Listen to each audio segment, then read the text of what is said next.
The stars were wrong.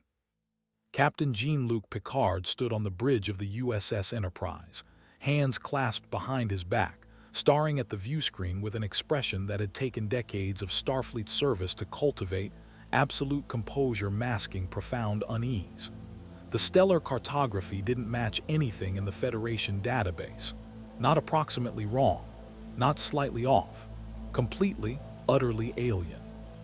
"Commander Data, report," Picard said, his voice carrying the crisp authority that had guided his crew through countless first contact situations. But this was something else entirely. The android officer's fingers danced across his console with inhuman precision, golden eyes reflecting the cascade of information streaming past. "Captain, our position is indeterminate. None of the stellar configurations match any known region of explored or theoretical space. The subspace anomaly we encountered appears to have displaced us not merely in distance, but..." Data paused, an affectation he'd learned to employ when delivering particularly unsettling news, possibly in dimensional continuity. "Another universe." Commander William Riker leaned forward in his seat, beard unable to hide his frown. "Are we talking about quantum reality displacement, something from the multiverse theories?" "Unknown, sir. However, I am detecting technology signatures that do not correspond to any known civilization in our database. Propulsion systems utilizing what appears to be faster-than-light travel, but not warp drive. The subspace signatures are absent. These vessels appear to be tearing through normal spacetime rather than creating a subspace bubble." Counselor Deanna Troi shifted in her seat, dark eyes troubled. "Captain, I'm sensing something unusual, not from the crew, from space itself. It's as if there's an emotional resonance permeating everything. I've never felt anything like it." Before Picard could respond, Lieutenant Worf's deep voice cut through the bridge. "Captain, sensors detect multiple vessels approaching at high velocity. Configuration unknown. They are not responding to hails." The Klingon security chief's hands moved to tactical controls, a warrior's instinct recognizing threat long before diplomacy could fail.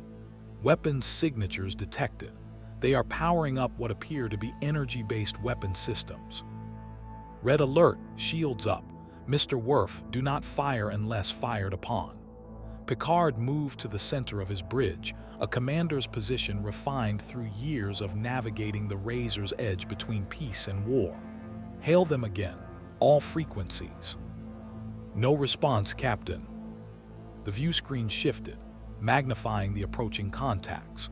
What appeared were vessels unlike anything in Starfleet records, angular, aggressive designs that spoke to a military aesthetic utterly foreign to Federation sensibilities.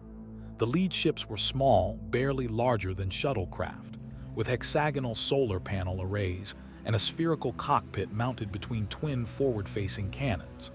They moved with predatory intent, breaking into attack formation with practiced precision.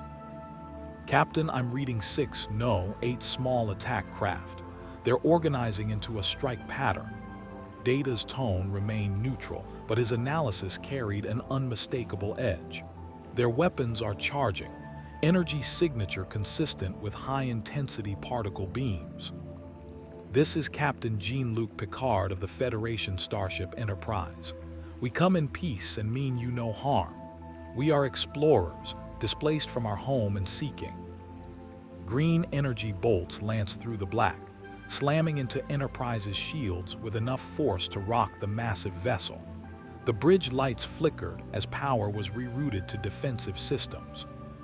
"Direct hit to forward shields," Worf reported, his voice carrying barely suppressed outrage at the unprovoked attack. "Shield integrity at 92%. They are maintaining attack vector." Picard's jaw tightened. First contact protocols assumed the possibility of misunderstanding, of cultural barriers that required patience and communication. They did not account for immediate, sustained hostility without even an attempt at dialogue. "Evasive maneuvers. Mr. Data, can you determine their origin or allegiance?" "Negative, Captain. However, their attack pattern suggests military training and coordination. These are not pirates or raiders, they are organized naval forces. More emerald fire streaked toward them. Enterprise's shields flared with each impact, the powerful deflector technology absorbing punishment that would have vaporized the attacking craft. But there was a problem that every Starfleet captain understood instinctively. Superior technology meant nothing if the rules of engagement demanded restraint while your opponent showed none. Captain, long-range sensors detect a much larger vessel emerging from behind the fourth moon, Data announced. Configuration suggests a capital ship, mass approximately 1,600 times that of the attack craft. It is launching additional fighters. The viewscreen adjusted, and Picard felt his breath catch despite decades of maintaining diplomatic composure. The ship was a dagger of gray metal, bristling with weapons emplacements and angular armor plating. It dwarfed even the Galaxy-class Enterprise, a wedge-shaped leviathan that radiated Imperial power and military dominance. Along its hull, he could make out what appeared to be standardized markings, a symbol he didn't recognize, but one that spoke to centralized authority and martial discipline.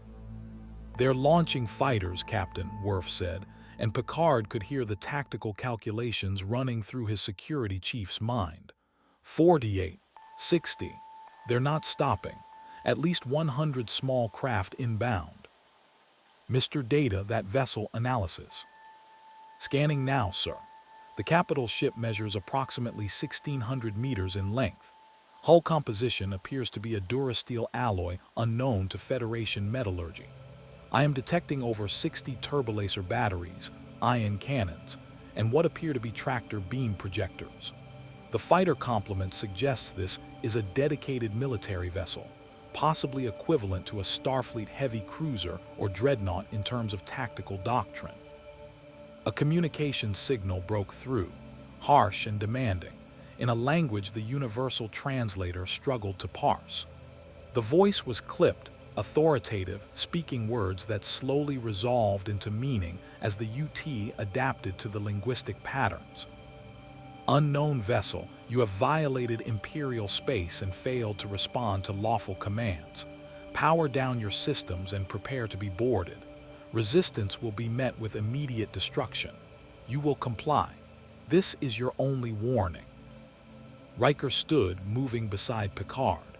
"Captain, they're not even asking questions. No inquiry about who we are or why we're here, just demands for surrender." Picard's mind raced through options, each one carrying consequences that rippled outward.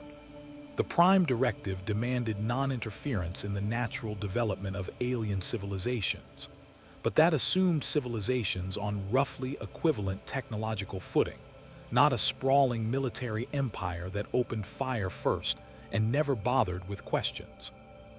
And the Prime Directive certainly never contemplated what happened when you were the one being fired upon by a civilization that clearly had no interest in peaceful contact.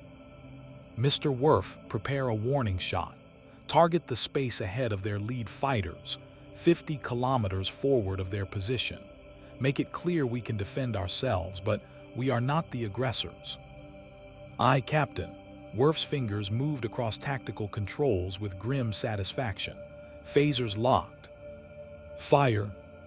A lance of amber energy erupted from Enterprise's phaser arrays, precisely calibrated to miss the attacking fighters by a margin that would be unmistakable. The beam sliced through empty space, a demonstration of accuracy and power that should have given any rational military force pause. The fighters didn't slow. If anything, they accelerated. "Captain, they are not deterred," Data observed. "The capital ship is also maintaining course. I believe they interpreted our warning shot as evidence of hostile intent rather than a deterrent." "Of course they did," Picard muttered, too quietly for anyone but Riker to hear. Then louder, "Mr. Worf, target their weapon systems only. Disable, do not destroy. And for God's sake, try to avoid casualties." What followed was a masterclass in precision that the attackers, TIE fighter pilots of the Galactic Empire, though Picard had no way of knowing that yet, had never encountered. Enterprise's phaser arrays tracked with computer-guided accuracy, each pulse calculated to overload shield generators and disable weapon systems without penetrating to the cockpit. The first wave of fighters found themselves suddenly adrift, systems fried, pilots alive but helpless. But there were so many. For every fighter disabled, 3 more pressed the attack, and the massive capital ship, a star destroyer, pride of the Imperial Navy, was bringing its enormous weapons to bear. "Captain, the capital ship is firing," Data announced with characteristic calm. Turbolaser fire erupted across the distance, massive bolts of green energy that carried exponentially more power than the fighters' cannons. They slammed into Enterprise's shields with force that sent the crew grabbing for support. Consoles sparked. The lights dimmed as power was automatically rerouted. "Shields at 71%, Worf reported. "If they maintain this barrage." "I know, Mr. Worf." Picard's voice was steel.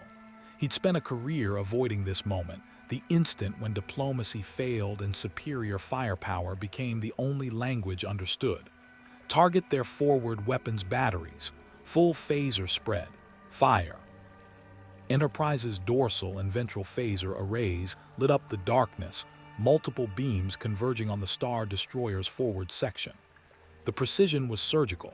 Each strike disabled a turbolaser battery or ion cannon without penetrating deep enough to cause catastrophic damage or significant casualties. It was the kind of tactical restraint that Starfleet captains trained their entire careers to maintain. The Star Destroyer's captain, however, had trained his entire career under a different philosophy: overwhelming force, immediate dominance, and the certainty that the Empire's might was absolute. The Imperial vessel's response was to intensify fire. "Captain, their weapons are not disabling," Data said, and there was something almost like surprise in his tone. "Our phasers are damaging their systems, but the vessel possesses remarkable redundancy. They are rerouting power faster than we can disable emplacements." "Shields at 58%, Worf added, fingers dancing across tactical. "Captain, I recommend we increase firepower. A full photon torpedo spread would cripple that vessel." Picard stood silent for 3 heartbeats, the weight of command pressing down with familiar heaviness. Around him, his bridge crew waited, officers he'd served with for years, people who trusted his judgment even when it defied tactical logic. They were Starfleet. They were explorers first, warriors only when no other option remained. But they were also lost, alone, in a galaxy that had opened fire without hesitation and showed no sign of stopping. "Counselor," Picard said quietly, "what are you sensing from them?" Troy's face was pale, concentration evident. "Certainty, Captain, absolute conviction. They believe they're enforcing legitimate authority. There's no hesitation, no doubt. They see us as criminals who have violated their territory and they intend to make us pay for it." She paused. "And Captain, there's something else, an underlying coldness, fear, but not of us, fear of failure, fear of disappointing some higher authority." "A military dictatorship," Riker said softly. "They can't afford to look weak." "Which means they won't stop," Picard concluded. He turned to his con officer. "Helm, get us out of here. Maximum impulse. Put distance between us and that fleet." "Aye, sir," laying an evasive course. Enterprise's massive impulse engines flared, and the great starship began to pull away with acceleration that left the Imperial fighters struggling to keep pace. The Star Destroyer, massive and powerful as it was, couldn't match the Galaxy-class vessel's sublight speed. Slowly, inexorably, Enterprise opened the distance. But Picard knew this was only a temporary reprieve. Somewhere in this unfamiliar galaxy, there were answers about where they were, how they'd arrived, and most importantly, how they could get home. And those answers would require them to eventually stop running. Mr. Data, scan for habitable systems outside the immediate engagement zone. Somewhere we can make repairs and gather intelligence. Scanning, Captain. I am detecting multiple inhabited systems within sensor range. However, I am also detecting significant military traffic throughout this entire region. This appears to be a heavily militarized sector of space. Captain, Worf interrupted, the capital ship is launching additional craft, larger vessels, possibly troop transports or bombers. Picard watched the view screen, seeing the angry red dots multiplying on the tactical display. Behind them, the Star Destroyer continued firing, turbolaser bolts falling short but maintaining pressure. This wasn't just an engagement anymore, it was a statement. Whoever these people were, they had resources to spare and the will to use them. Maintain course. Get us clear of their sensor range if possible. Picard returned to his command chair, mind already working through the implications. They just made first contact with what appeared to be a galaxy-spanning military empire. An empire that shot first and never bothered with questions. An empire that controlled vast territories and commanded enormous fleets. An Enterprise was alone, cut off from Starfleet, from the Federation, from everything they'd ever known. In his ready room later, after they'd finally lost their pursuers in the sensor shadow of a gas giant, Picard stood before the window, staring out at stars that belonged to someone else's sky. Behind him, the door chimed. "Come." Commander Riker entered, 2 cups of Earl Grey in hand, a ritual they'd maintained through countless crises. "Thought you could use this, Captain." "Thank you, Number 1.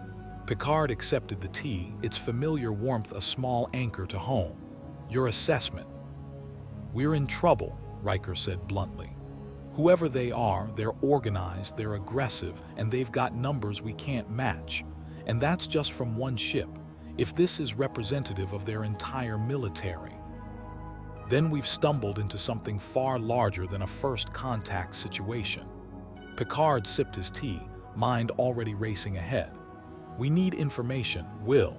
We need to understand the political landscape, the major powers, the technological capabilities we're facing.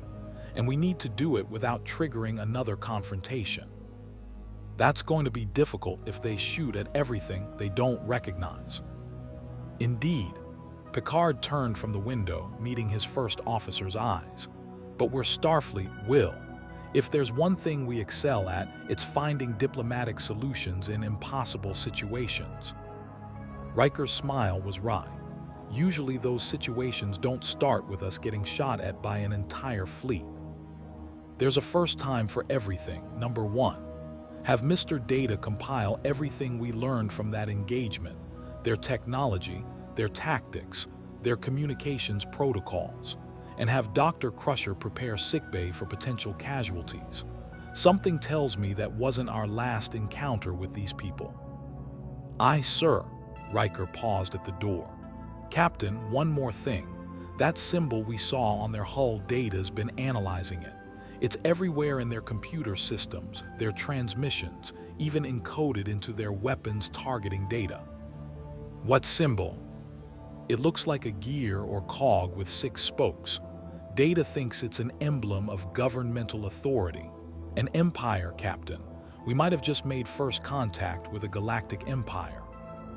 After Riker left, Picard stood alone with his tea, staring at the stars that refused to be home. The Enterprise had faced the Borg, negotiated with Romulans, even achieved peace with Klingons who'd once been sworn enemies. But this felt different. This felt like they'd fallen into a galaxy at war with itself. And the Federation's most advanced starship was caught in the middle. The conference room was silent save for the quiet hum of Enterprise's systems, a sound so constant that the crew barely registered it anymore, but which now felt like the last familiar thing in an incomprehensible universe. Around the table sat Picard's senior staff: Riker, Data, Worf, Troy, Chief Engineer Geordi LaForge with his visor reflecting the ambient light, and Chief Medical Officer Beverly Crusher.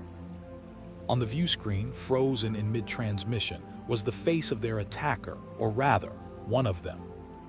The man wore a uniform of precise gray-green, high-collared and austere, with rank insignia that spoke to military hierarchy.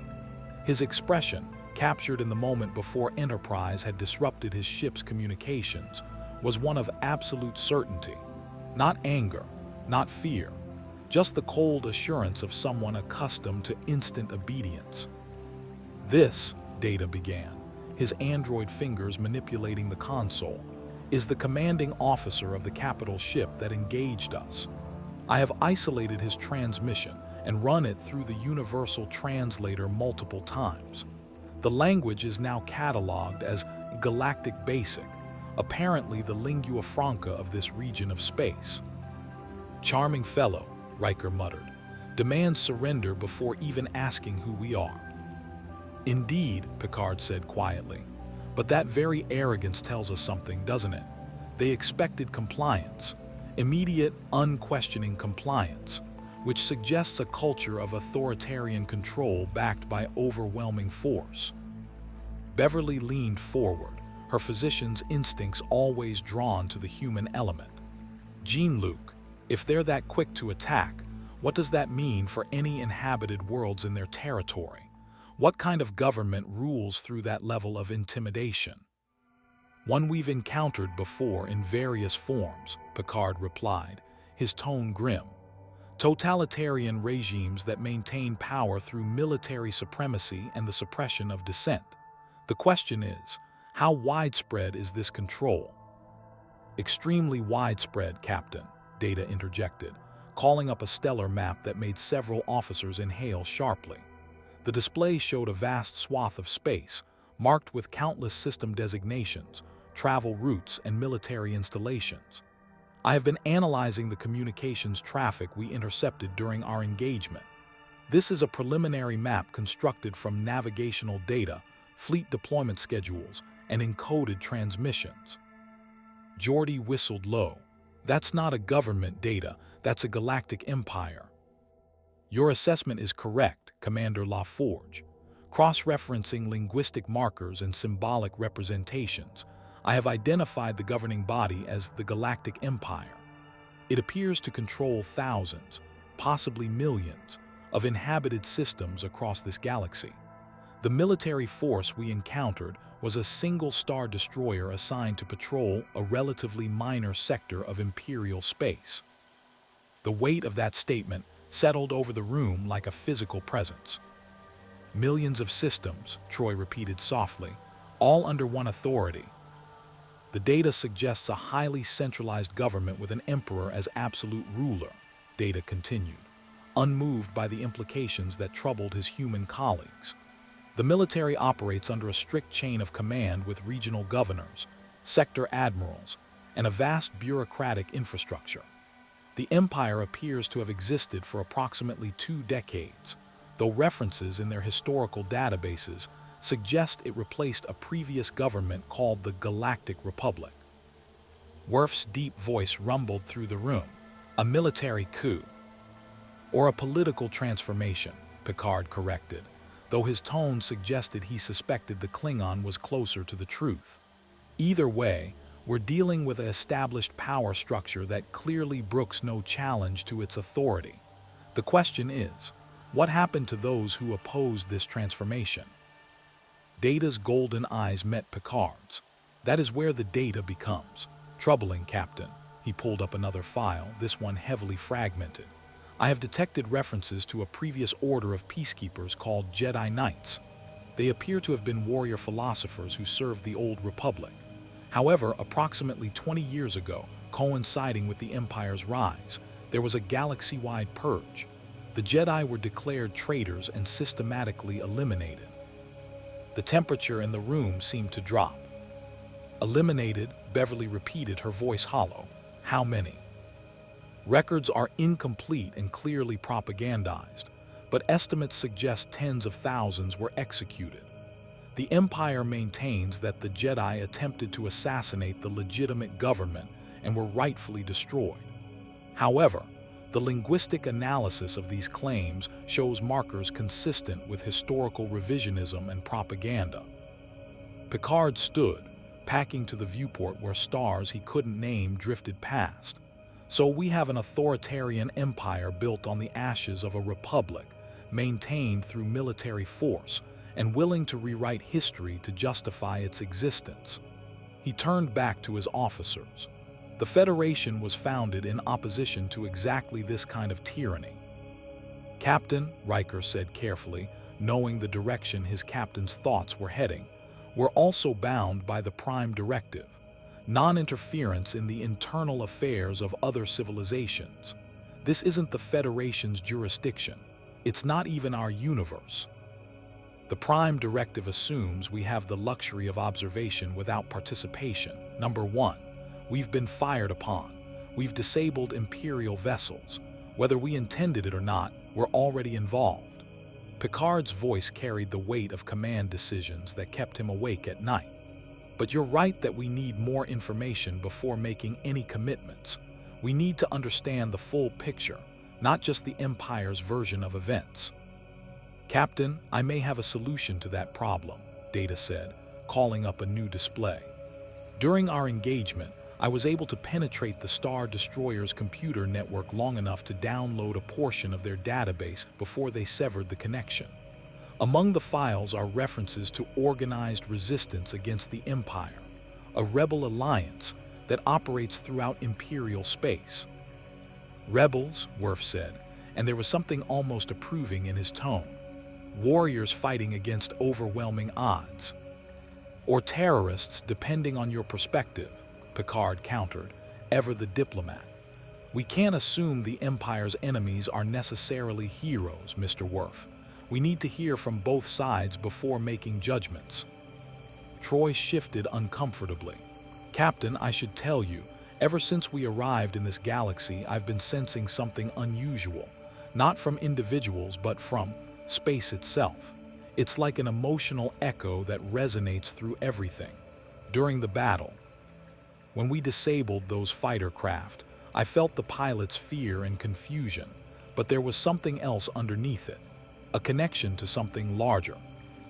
"Define something larger, Counselor." "I can't, Captain. It's unlike anything I've ever sensed before. It feels almost alive, aware, as if the galaxy itself has a consciousness of sorts." Data's head tilted in his characteristic expression of curiosity. "That is fascinating, Counselor. I have detected anomalous energy readings throughout this region that do not correspond to any known phenomenon in our universe. If there is indeed some form of pervasive energy field that affects consciousness." The red alert klaxon cut through his speculation. "Bridge to Captain Picard," came the urgent voice of the officer on duty. "Sir, we have a situation. A small vessel just appeared on long-range sensors. It's broadcasting a distress signal." Picard was already moving, his senior staff following. "On my way. What kind of vessel?" "Unknown configuration, Captain, but it's damaged and losing power. And sir, there are 3 Imperial fighters in pursuit." The bridge was a controlled chaos of activity as Picard emerged from the turbolift. On the main view screen, tactical sensors showed the fleeing vessel, a battered freighter perhaps 1/10 the size of Enterprise, trailing atmosphere and energy signatures that spoke to catastrophic systems failure. Behind it, 3 of the hexagonal Imperial fighters closed with predatory precision. "Status," Picard demanded, settling into his command chair. "The freighter is hailing on multiple frequencies," the communications officer reported. "Standard distress call. They're requesting assistance from any nearby vessels. The Imperial fighters are closing to weapons range. They'll be in firing position in 40 seconds. Picard's mind raced through options, each one weighted with consequences. Intervening would mean another confrontation with Imperial forces, but standing by while beings were destroyed before their eyes. "Counselor, can you sense the freighter's crew?" Troy closed her eyes, concentrating. "Yes, Captain. 3 life signs, humanoid. They're terrified but also determined, defiant even in the face of death. They know they can't escape, but they're not surrendering." "Hail the Imperial fighters," Picard ordered. Let's try diplomacy before phasers. The communication channel opened to harsh static before resolving into a clipped, authoritarian voice. Unknown vessel, this is Imperial Navy Flight Group Theta-9. Stand clear. The freighter you are observing is crewed by enemies of the state engaged in treasonous activities. They will be destroyed. Do not interfere with Imperial justice. This is Captain Jean-Luc Picard of the Federation starship Enterprise. That vessel has issued a distress call. Under interstellar law.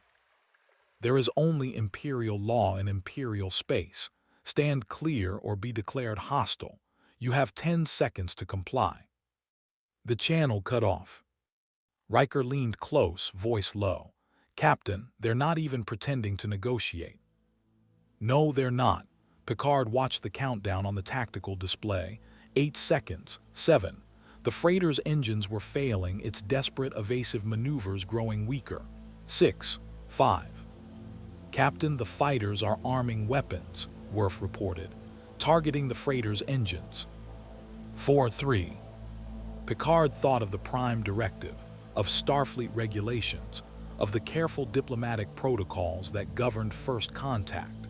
He thought of the Federation's founding principles, the belief that all sentient beings had inherent dignity and rights that transcended governmental authority.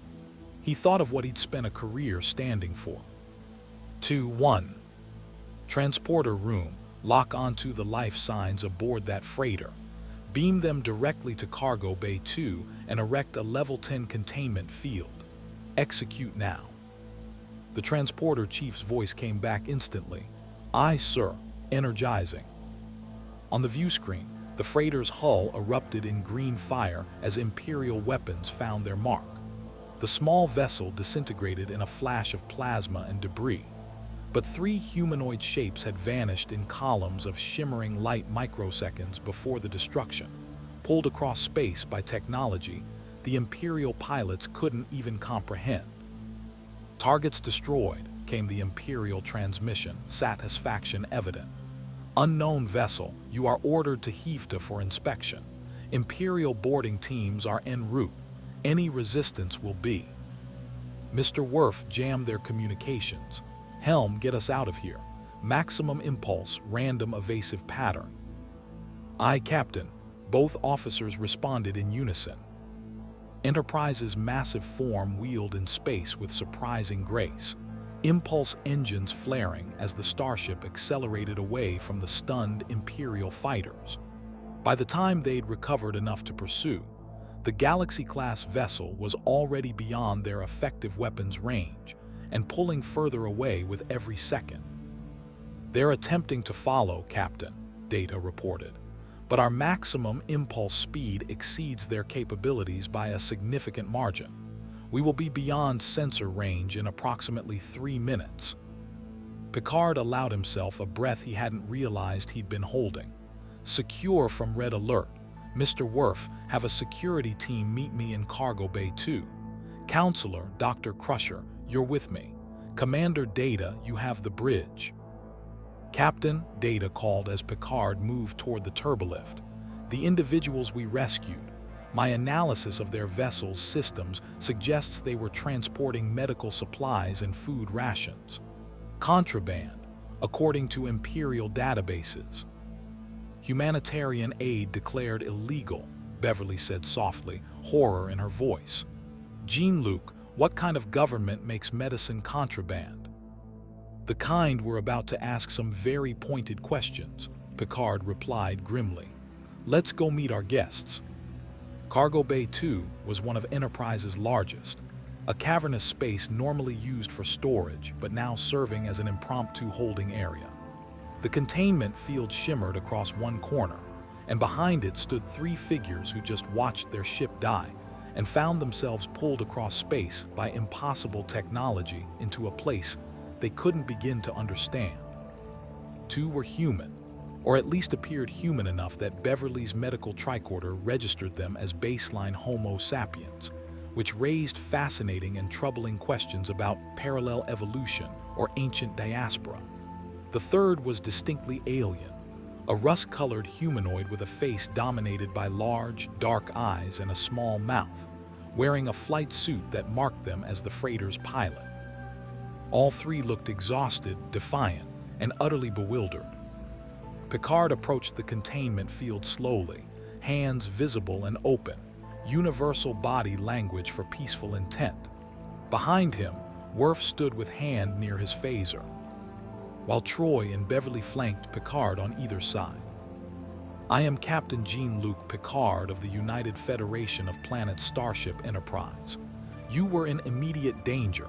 We transported you aboard our vessel for your own safety. You are not prisoners, though I must ask that you remain in this area until we can establish." "Where's our ship?" The speaker was a woman, perhaps 30 standard years, with short dark hair and a scar across her left cheek that spoke to a hard life. Her hand rested on what was clearly a holstered weapon, though she hadn't drawn it. And what the hell kind of transport was that? One second we're about to die, the next we're here. "Your vessel was destroyed by Imperial fighters," Picard said gently. "I'm sorry, but we were able to save you using our transporter technology, a matter-energy conversion system that allows us to move objects and personnel across distances instantaneously." The three exchanged glances that mixed disbelief with desperate hope that it might actually be true. "Matter-energy conversion," the alien repeated, their voice carrying a whistling quality. That's not possible. You can't break down living matter without killing it. Every scientist in the galaxy agrees." "Every scientist in your galaxy," Beverly interjected softly. "We're not from here, and where we come from, transporter technology is quite standard." The second human, a young man barely out of his teens with burned scars on his hands that marked him as a mechanic or engineer, laughed. It wasn't a happy sound. "Not from here, right. So what are you, some kind of ancient alien species from the unknown regions? Kiss, Gree, something older?" "We're human," Picard said simply, "from a planet called Earth, though I suspect that our Earth and yours, if you have one, are very different places. We believe we've been displaced from our own universe into yours through a dimensional anomaly." "Another universe?" The woman's voice was flat, processing information that should have been impossible. "Sure, why not? We've got an emperor who can shoot lightning from his hands and a dark lord who can choke people with his mind from across a star system. Another universe is practically normal by comparison." Troy stepped forward, her empathic senses focused. "You're all members of the Rebel Alliance, aren't you? The resistance against the Empire." The three tensed immediately, hands moving toward weapons before Worf's growl froze them in place. "Easy," Picard said, raising a calming hand. "We're not Imperial agents. In fact, we just made ourselves enemies of the Empire by rescuing you. But we need to understand the situation we've found ourselves in. We need the truth, not Imperial propaganda, but the actual history of this galaxy." The woman studied Picard for a long moment, and he could see the calculations running behind her eyes. She was a soldier, a survivor, someone who'd learned to trust carefully if at all. Finally, slowly, her hand moved away from her weapon. "My name is Captain Kira Vence, Rebel Alliance Intelligence. This is John, my pilot," she gestured to the alien who nodded cautiously, "and Petir, our engineer. We were running medical supplies to a refugee camp on Lothal when Imperial Customs flagged our cargo. They chased us across 3 systems." Her jaw tight. "We've lost ships before. We've lost friends, but we don't surrender. Not to them. Never to them." "Why?" Beverly asked. "Help us understand. What drives the Alliance to fight an empire that controls millions of systems?" Kira's laugh was bitter. "What drives us? Freedom. Justice. The memory of what the galaxy used to be before Palpatine turned the Republic into his personal dictatorship." She moved closer to the containment field, and Picard could see the passion burning in her eyes. 23 years ago, we had a democracy.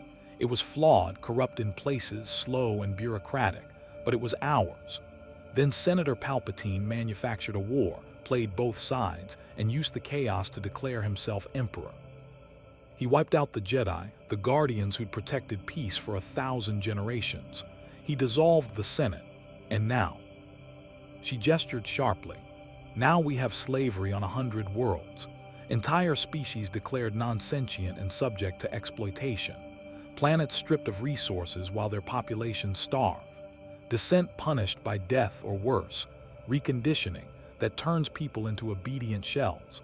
And all of it enforced by an endless fleet of star destroyers and stormtroopers who will shoot a child for speaking against the Empire. The cargo bay was silent save for the hum of Enterprise's systems. The medical supplies you were transporting, Picard said quietly. Why were they contraband? Because they were going to non-humans, Petir said, speaking for the first time.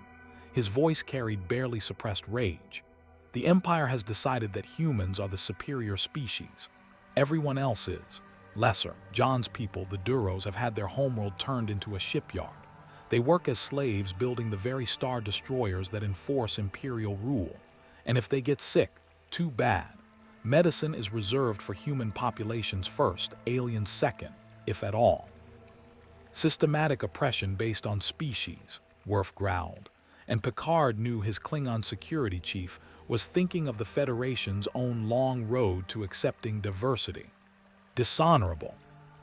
It's more than dishonorable, Kira said fiercely. It's evil, pure, calculated evil.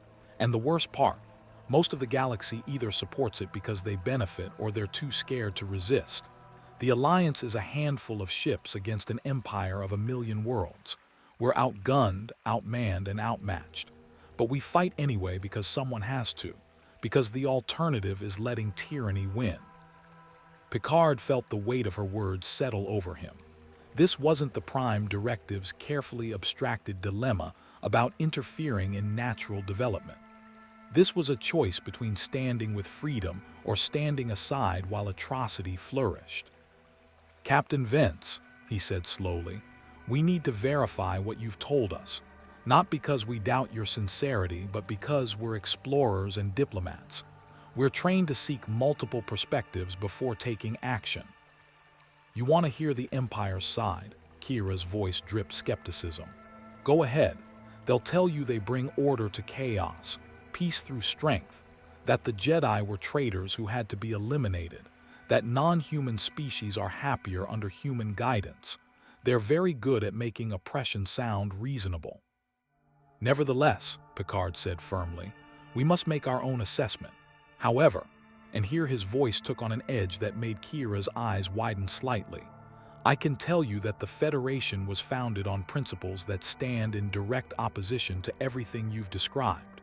We believe in the fundamental rights of all sentient beings. We oppose tyranny in all its forms.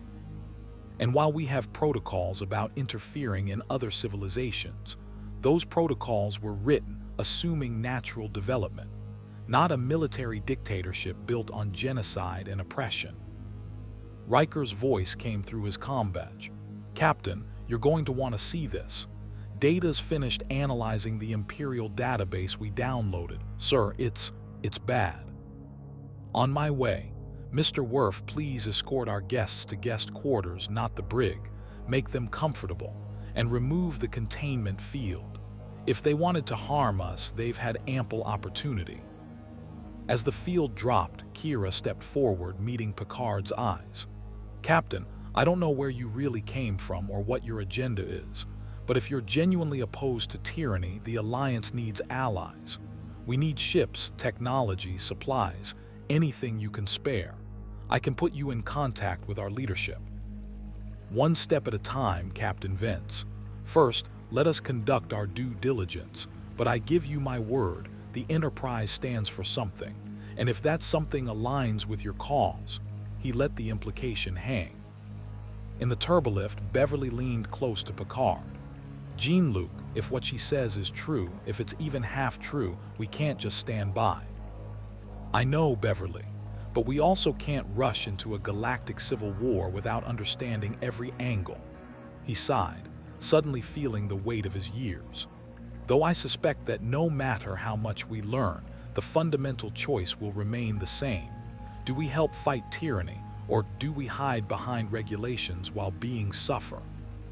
The turbolift doors opened to the bridge, where Data stood waiting with a PADD in hand, and an expression that, on an android, conveyed deep concern.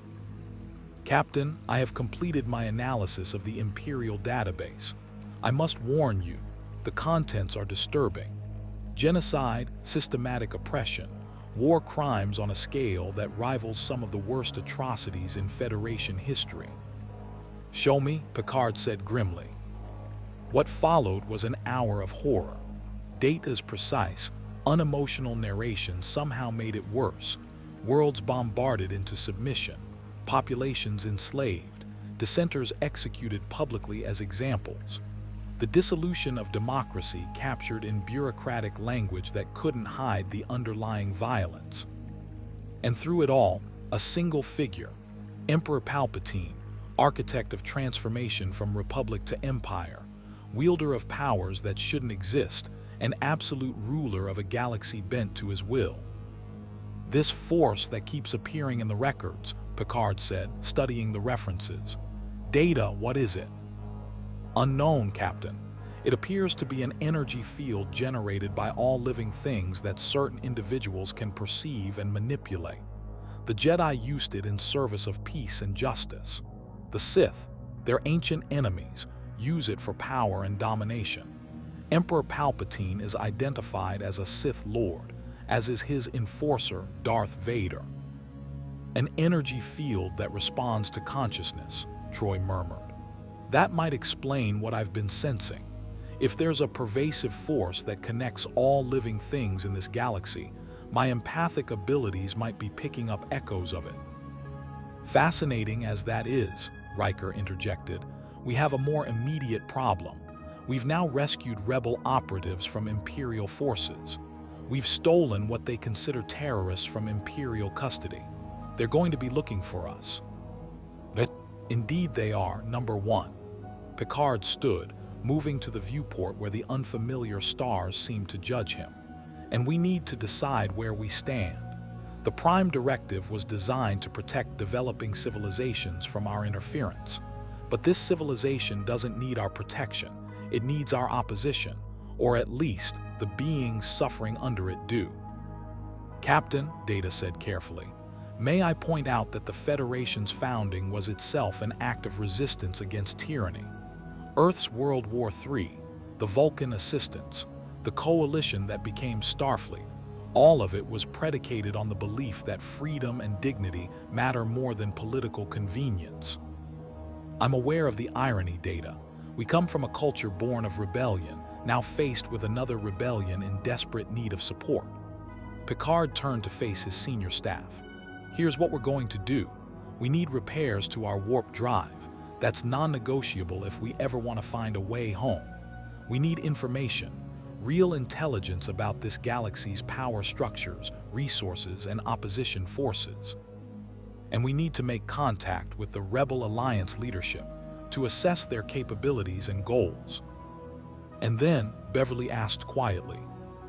"And then," Picard said, voice firm with command decision, "we make a choice about what the Federation stands for, even when the Federation is represented by a single ship, alone in a galaxy at war." On the view screen, a star flared in the distance, perhaps a sun around which beings lived and struggled and hoped for freedom. Or perhaps just another point of light in a universe that suddenly felt much darker than the one they'd left behind. In his ready room later, after the senior staff had dispersed to their duties, Picard sat alone with a cup of Earl Grey that had gone cold. On his desk, a PADD displayed two images side by side. The symbol of the United Federation of Planets, that elegant circle of stars representing unity and exploration, and the symbol of the Rebel Alliance, a starbird in flight, representing hope against impossible odds.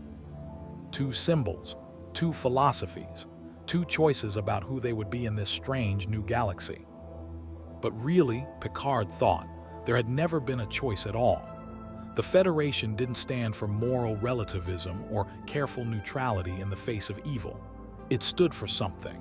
And if they truly crossed dimensions into a galaxy that desperately needed someone to stand for something, well, that's what the Enterprise did best. He touched his comm badge. Picard to bridge. Set course for the coordinates Captain Vince provided. It's time we met the Rebel Alliance properly. Aye, Captain, came Data's reply. Course laid in. And in the darkness between stars, the USS Enterprise turned toward a war that wasn't theirs, in a galaxy far from home, to stand for principles that transcended universes. Because some things, freedom, justice, the inherent dignity of all sentient life, mattered everywhere, even here, even now. Especially now. The coordinates Captain Vince had provided led Enterprise to a remote system in what Imperial charts designated as the Atravis sector, a region sparse in habitable worlds, but rich in asteroid fields and nebular interference that played havoc with long-range sensors. Perfect territory for a resistance movement that survived on secrecy and misdirection. Captain, we're approaching the designated coordinates, Data announced from Ops. However, I am detecting significant sensor distortion. The nebula's ionized gases are creating interference patterns that would mask ships and installations from conventional detection. Picard leaned forward in his command chair, studying the view screen where a crimson-orange nebula dominated the starfield like a wound in space. Ingenious, natural countermeasures against Imperial surveillance. Mr. Worf, any sign of vessels? Negative, Captain. If there are ships in that nebula, our sensors cannot penetrate deeply enough to... Worf paused, his board flashing urgent warnings. Captain, we are being painted by multiple targeting sensors. Source is unknown. They have achieved weapons lock. Red alert, shields up. Picard kept his voice level even as the bridge lights shifted to battle-ready crimson. Hail them, all frequencies. The communications officer's hands moved swiftly. Channel open, sir. This is Captain Jean-Luc Picard of the Federation starship Enterprise. We come in peace, carrying passengers rescued from Imperial attack. We request permission to... Enterprise. The voice that cut through was female, carrying the crisp authority of someone accustomed to making life-or-death decisions in microseconds. This is Home One, flagship of the Alliance fleet. You will power down your weapons systems and proceed on the following vector. Deviation will be interpreted as hostile intent. Acknowledge. Picard exchanged a glance with Riker, both recognizing the delicate balance being struck. The rebels couldn't afford to trust blindly, but they also couldn't afford to turn away potential allies. Acknowledged, Home One, powering down weapons, proceeding on your designated course. Worf, tactical sensors. I want to know what we're walking into. As Enterprise glided deeper into the nebula on thrusters alone, Worf's console gradually painted a picture that made even the stoic Klingon's eyes widen. Captain, I am reading multiple capital ships, at least 2 Mon Calamari cruisers, several Corellian corvettes, and...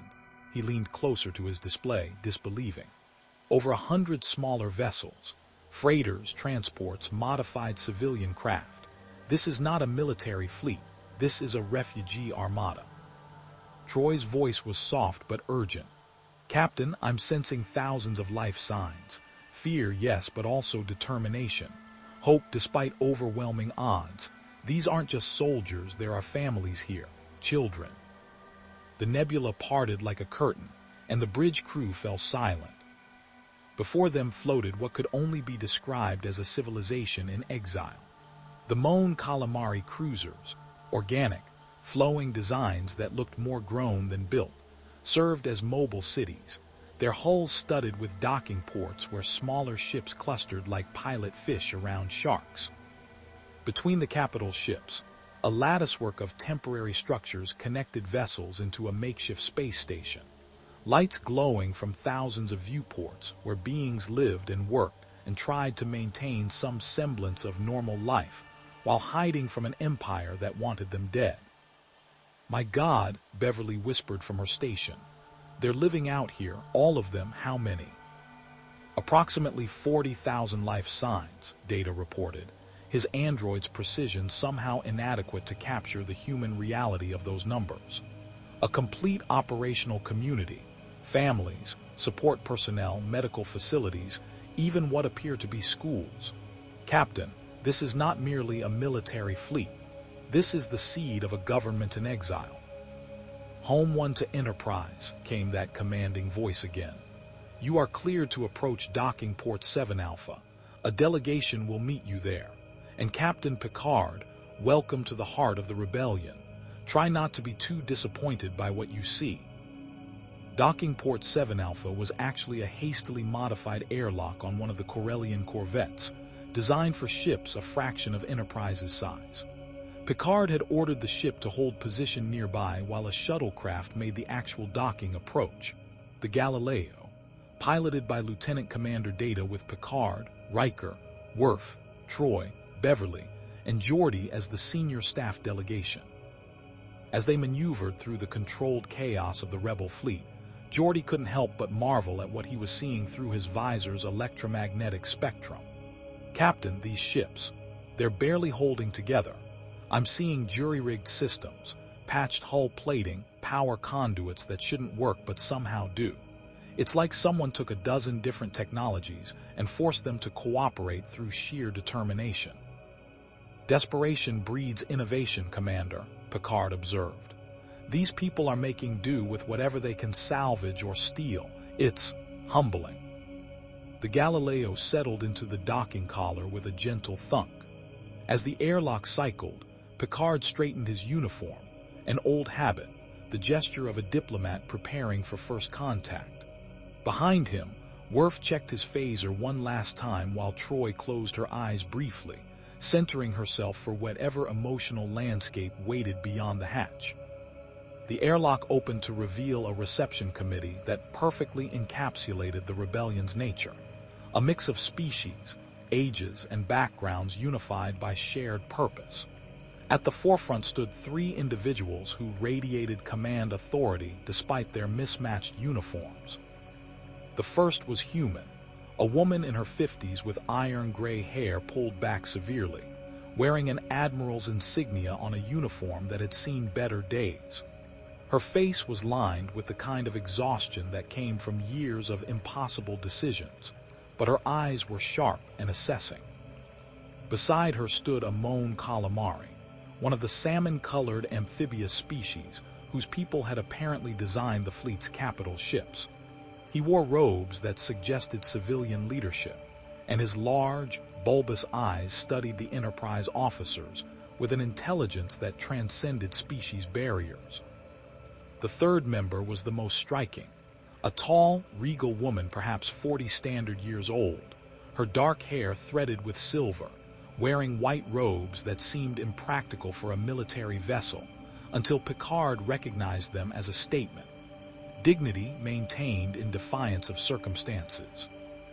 She carried herself like someone born to leadership, and there was something in her bearing that reminded Picard of certain Federation senators he'd known, people who wielded moral authority as effectively as others wielded weapons.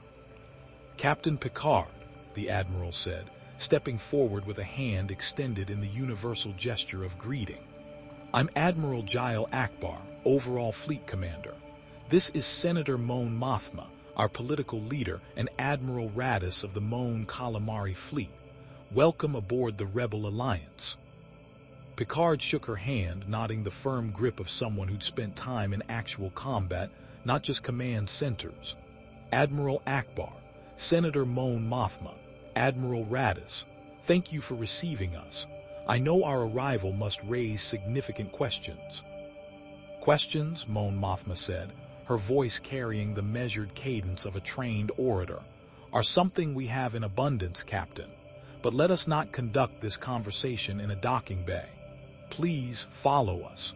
We've prepared quarters where we can speak freely. As they walked through the corvette's corridors, Picard couldn't help but notice the details that told the rebellion's story more eloquently than words. Bulkheads showed hasty repairs, some so fresh the sealant still glistened. Crew members they passed were a startling mix. Humans, yes, but also Twi'leks with their distinctive head tails, Bothans with their fur and sharp features, Sulistans with their jowled faces, and dozens of other species Picard couldn't identify. Many wore mismatched uniforms or civilian clothes, with rebel insignia hastily added. And everywhere, the signs of families trying to maintain normalcy in impossible circumstances.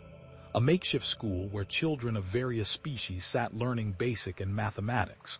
A medical bay where Beverly's trained eye immediately cataloged shortages, inadequate equipment, overtaxed staff, supplies that should have been replaced months ago.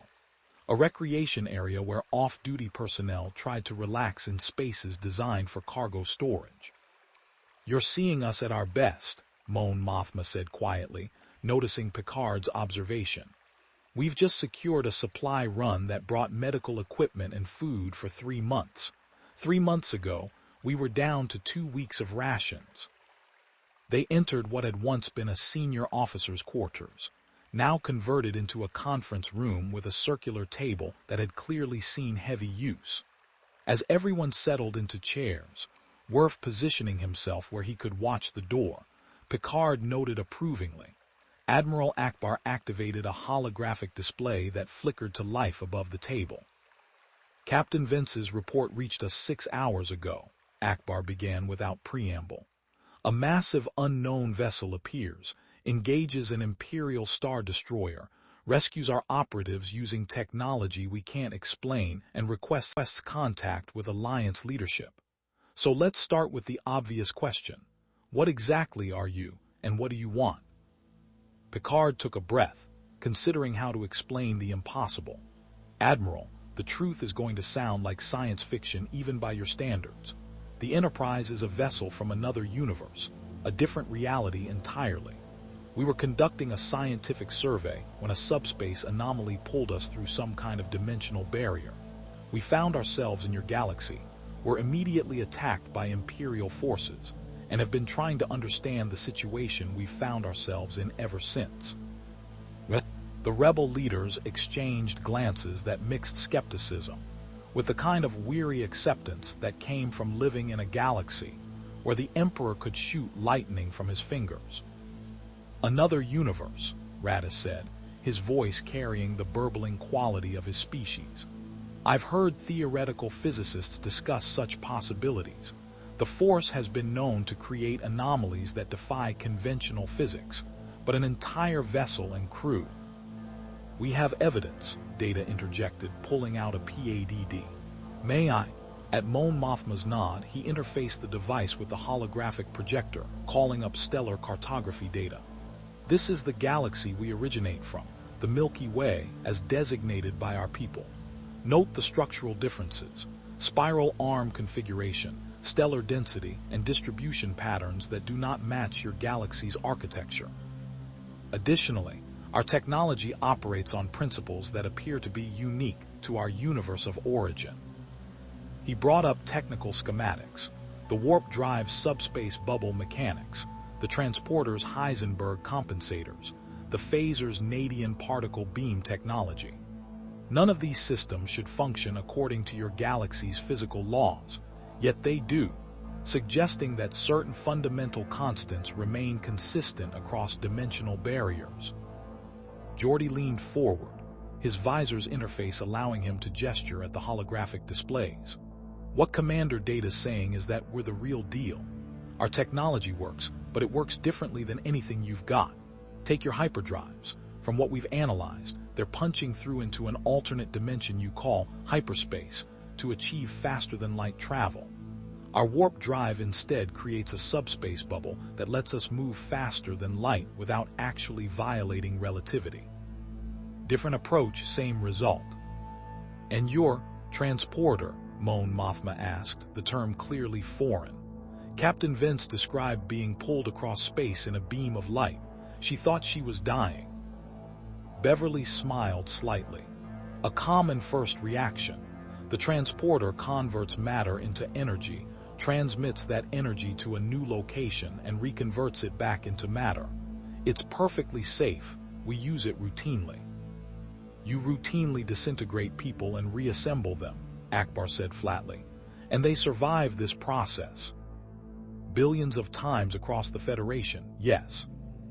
The rebel leaders absorbed this information with expressions that suggested they'd learned to accept the impossible out of necessity. Assuming we believe you, and the evidence is compelling, that explains what you are, Mon Mothma said carefully. It doesn't explain why you're here. You rescued our operatives, yes. You claim to oppose tyranny, but Captain Picard, you command what appears to be one of the most advanced vessels any of us have ever encountered. Your shields absorbed a Star Destroyer's barrage with minimal damage. Your weapons disabled Imperial fighters with surgical precision. And you're asking us, a ragtag fleet running on hope and salvage, for a meeting. Picard met her eyes, recognizing the keen intelligence behind the question. She was asking, what do you really want? Because no one gave away power for free, and the Enterprise represented power on a scale that could shift the balance of this entire war. Senator, my Federation was founded on principles I believe you would recognize, Picard said quietly. We believe in the rights of all sentient beings to self-determination. We oppose tyranny and oppression. We explore, yes, but we also stand for something. The idea that civilization is measured not by its technology or its military might, but by how it treats the least powerful among its people. He gestured to the holographic display still showing the rebel fleet. When we arrived in your galaxy, we were attacked immediately by Imperial forces. We defended ourselves, but we also sought to understand the conflict we'd stumbled into. What we discovered, he paused, choosing words carefully. The Empire is everything the Federation was founded to oppose. A military dictatorship built on genocide, maintained through fear, treating entire species as expendable resources. It's unconscionable. Many people throughout the galaxy find it quite conscionable, Radis observed dryly. As long as they benefit from Imperial order, they're happy to ignore what that order costs others. Which is why we can't simply impose our values, Picard continued. The Federation has a principle, the Prime Directive, that generally prohibits interference in other civilizations' internal development. But that directive was written for a very specific context. It doesn't account for dimensional displacement, and it certainly doesn't excuse standing by while atrocities occur before our eyes.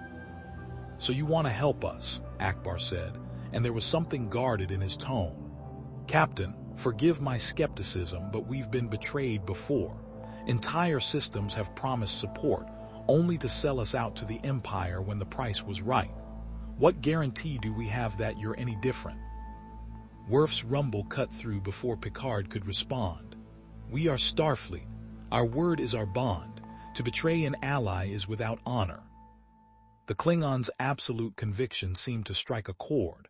Akbar studied Worf with new interest. You're not human, are you?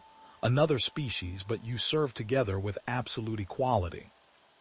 The Federation is an alliance of over 150 member worlds and countless species, Troy explained.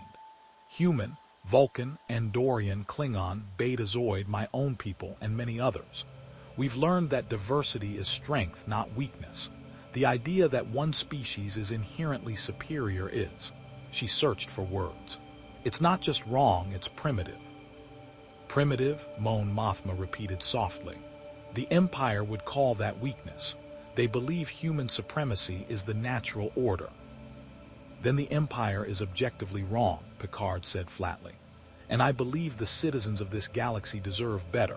The question is, how can we help without making things worse? We're one ship, Senator. Powerful, yes, but one ship against an empire of millions of worlds.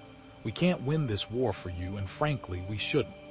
This is your galaxy, your fight for freedom, but we can support it. We can offer technology, tactical assistance, medical aid.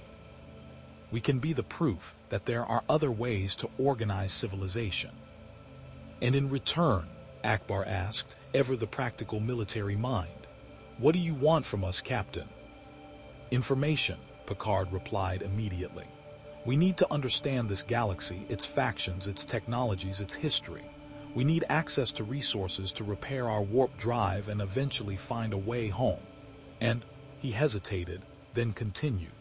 We need allies, because if we're going to be trapped in this galaxy for any length of time, we'd prefer to be trapped on the side of freedom rather than tyranny. The three rebel leaders exchanged meaningful glances, some silent communication passing between them built on years of shared struggle. There's something you need to understand about the Force, Mon Mothma said suddenly, her tone shifting. You've encountered it only through Imperial violence, weapons, and warships, but the Force is more than that. It's an energy field created by all living things. It surrounds us, penetrates us, binds the galaxy together. Some beings can sense it, even manipulate it. The Jedi were guardians of peace for millennia because they understood the Force's true nature. We've read about the Jedi in Imperial records, Picard said carefully, though I suspect those records are heavily biased. Propaganda and lies, Radis confirmed. The Jedi weren't traitors. They were murdered because they represented the one force in the galaxy that could challenge Palpatine's darkness. He's a Sith Lord, Captain, a practitioner of the Force's dark side, corrupted by power and hatred. When he rose to power, he orchestrated their destruction through betrayal and deception. But the Force itself remains, Mon Mothma continued. And while the Jedi are gone, there are still those sensitive to its call. People who feel its presence, who can use it in small ways. The Empire hunts them relentlessly because they represent hope, proof that there's more to the universe than Imperial doctrine allows. Troy leaned forward, fascinated. Senator, I've been sensing something since we arrived in this galaxy, an emotional resonance that permeates everything. Is that the Force? Possibly. If you're sensitive to emotions, the Force would amplify that. It connects all living things. Their feelings, their intentions, their very life energy flows through it. Fascinating, Data murmured. An energy field generated by consciousness itself. In our universe, nothing comparable exists. Captain, if this Force is real and pervasive, it could explain several anomalous readings we've recorded since our arrival. It's real, came a new voice from the doorway. Everyone turned to see a figure standing in the entrance, a young man in rough spacer's clothes, perhaps 25 standard years, with sandy blonde hair and intensely blue eyes that held a depth of experience that belied his apparent youth. He moved with the unconscious grace of someone trained in combat, but there was something else in his bearing, a calmness, a centeredness that Picard associated with Vulcan masters or Betazoid telepaths. Luke, Mon Mothma said, a note of something almost maternal in her voice. We weren't expecting you back for another week. My mission to Dantooine finished early. The young man, Luke, entered fully, and now Picard could see the lightsaber hanging from his belt, that elegant weapon that had appeared in countless Imperial records as the mark of a Jedi. I felt something through the Force, a presence unlike anything I've encountered, like a tear in the fabric of the galaxy itself. His eyes fixed on Picard. You and your crew, you're the disturbance I sensed. Worf's hand moved toward his phaser, but Picard raised a calming hand. I am Captain Jean-Luc Picard. You're sensing our presence because we're not from this galaxy. We're from another universe entirely. Luke studied him with those unsettlingly perceptive eyes. I believe you.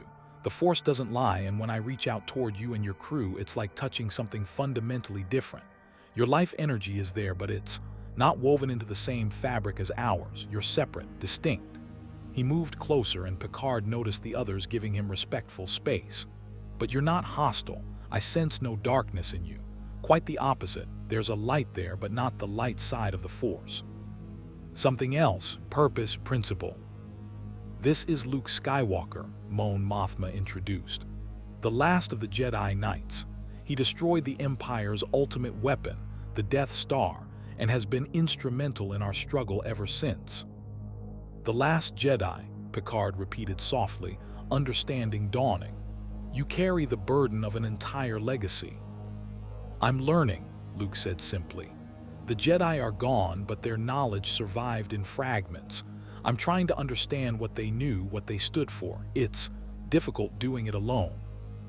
I know something about carrying traditions forward, Picard said quietly, thinking of Starfleet's long lineage of exploration and diplomacy stretching back to Zefram Cochrane's first warp flight. The weight of history can be crushing, but it can also be illuminating. Luke smiled slightly. My old mentor used to say something similar. He's one with the Force now, but his teachings remain. His expression grew serious. Captain Picard, I need to know, do you intend to help us? Because if you do, the Empire will come for you with everything they have. You'll make yourself a target for the Emperor himself, and Luke struggled for words. He's not just powerful in the Force. He's darkness incarnate. I've felt his presence from across the galaxy, and it's like staring into a void that stares back. We've faced impossible enemies before, Riker interjected. The Borg, a collective consciousness that assimilates entire civilizations. The Romulans, even our own kind when they've chosen the wrong path. We're still here. And we didn't come here to hide, Picard added firmly. If we're to be trapped in this galaxy, then we'll stand for what we've always stood for. The Federation's principles don't change just because we've crossed dimensional barriers. Akbar stood, packing to the viewport where the rebel fleet was visible against the nebula's crimson glow. Captain, if we accept your offer of alliance, we need to understand what you can actually provide. You've said you're one ship. What does one ship, however advanced, actually change in a galactic war? Geordi and Data exchanged glances before Geordi spoke up. Admiral, with respect, you're thinking in terms of your galaxy's technology. Let me explain what Enterprise can do. First, our shields can withstand a sustained barrage from multiple star destroyers. We've already proven that. Second, our weapons can disable Imperial vessels without destroying them, giving you intact ships to analyze or even capture. Third, and this is the big one, our transporters. He called up technical schematics on the holographic display. We can beam personnel and equipment directly through shields and hull plating. We can insert commando teams into Imperial facilities without them ever seeing us coming. We can evacuate prisoners or steal intelligence from supposedly secure locations. And we can do it all from orbit, with pinpoint precision. The implications hit the rebel leaders like a physical force. Akbar's eyes widened. You can breach any installation in the galaxy. Not any. There are limits to range and certain materials can block the signal. But yes, in principle, any location within approximately 40,000 kilometers is accessible to us. Great Maker, Radis breathed. That changes everything. Every secure Imperial facility becomes vulnerable. Every prisoner could be rescued. Every secret potentially stolen. It's not a magic wand, Beverly cautioned. We still need intelligence about targets, and we can't be everywhere at once. But yes, it's a significant tactical advantage. Mon Mothma had gone very still, her politician's mind clearly working through implications. Captain Picard, do you understand what you're offering? With this capability, you could decapitate Imperial command structures. You could rescue the thousands of political prisoners held in facilities throughout the galaxy. You could steal the Empire's most closely guarded secrets. We understand, Senator, which is why we need to be very careful about how we use it. Power without wisdom is just another form of tyranny. Spoken like a true Jedi, Luke said quietly. The Force grants power, but the test is whether you're controlled by that power or whether you control it. Picard studied the young Jedi, seeing the weight of expectation and responsibility that hung on shoulders barely old enough to carry it. Mr. Skywalker, I'd like to understand more about the Force. In my universe, we have encountered energy fields and phenomena that interact with consciousness. The Betazoids are telepathic. The Vulcans can perform mind melds. Some species are empathic like Counselor Troy here, but nothing on the scale you're describing. I'm still learning myself, Luke admitted. But I can tell you this, the Force isn't just a tool or a power source. It has a will of its own in a way. It guides those who are open to it toward balance. The light side represents peace, knowledge, serenity. The dark side represents fear, anger, hatred. The Emperor and his servant, Darth Vader, draw on the dark side. It gives them terrible power, but at the cost of their humanity. Darth Vader, Picard repeated, the name familiar from Imperial records. The Emperor's enforcer. More than that, Luke said, and there was something complicated in his voice, pain mixed with something Picard couldn't quite identify. He's a Sith Lord, powerful in the Force and utterly ruthless. He's led the hunt for remaining Jedi and Force sensitives personally. He's destroyed entire Rebel cells single-handedly. If you face him, Luke met Picard's eyes, your technology won't save you. The Force can do things that physics can't explain. Vader can choke someone from across a room with a thought. He can deflect blaster bolts with his lightsaber, and he can sense intentions through the Force. You can't surprise him. Then how do you fight someone like that? Riker asked. Very carefully, Luke said with dark humor. Or you use the Force yourself, which is why I'm working to rebuild the Jedi Order, one student at a time. There are Force sensitives throughout the galaxy, people who have hidden their abilities to avoid Imperial persecution. If we can find them, train them. You're building an army, Picard said quietly. I'm building hope, Luke corrected. The Jedi weren't soldiers, they were guardians. But yes, if trained Force users can stand against Vader and the Emperor, that changes the equation. Troy had been silent, but now she spoke, her voice carrying the weight of her empathic insights. Luke, I can sense your conflict. There's something you're not saying about Vader, a connection. That's my business, counselor, Luke said, his tone suddenly sharp. Then softer. I'm sorry. You're right that there's history there, but it's complicated and I'm still working through it myself. Mon Mothma placed a gentle hand on Luke's shoulder, a maternal gesture that spoke volumes about their relationship. We all have burdens we carry, Luke. The captain and his crew don't need to know every detail of our personal struggles to be allies. Agreed, Picard said diplomatically, recognizing a sensitive topic when he saw one. What we need now is a practical plan. Admiral Akbar, what are the Alliance's most pressing needs? Akbar returned to the table, pulling up strategic displays.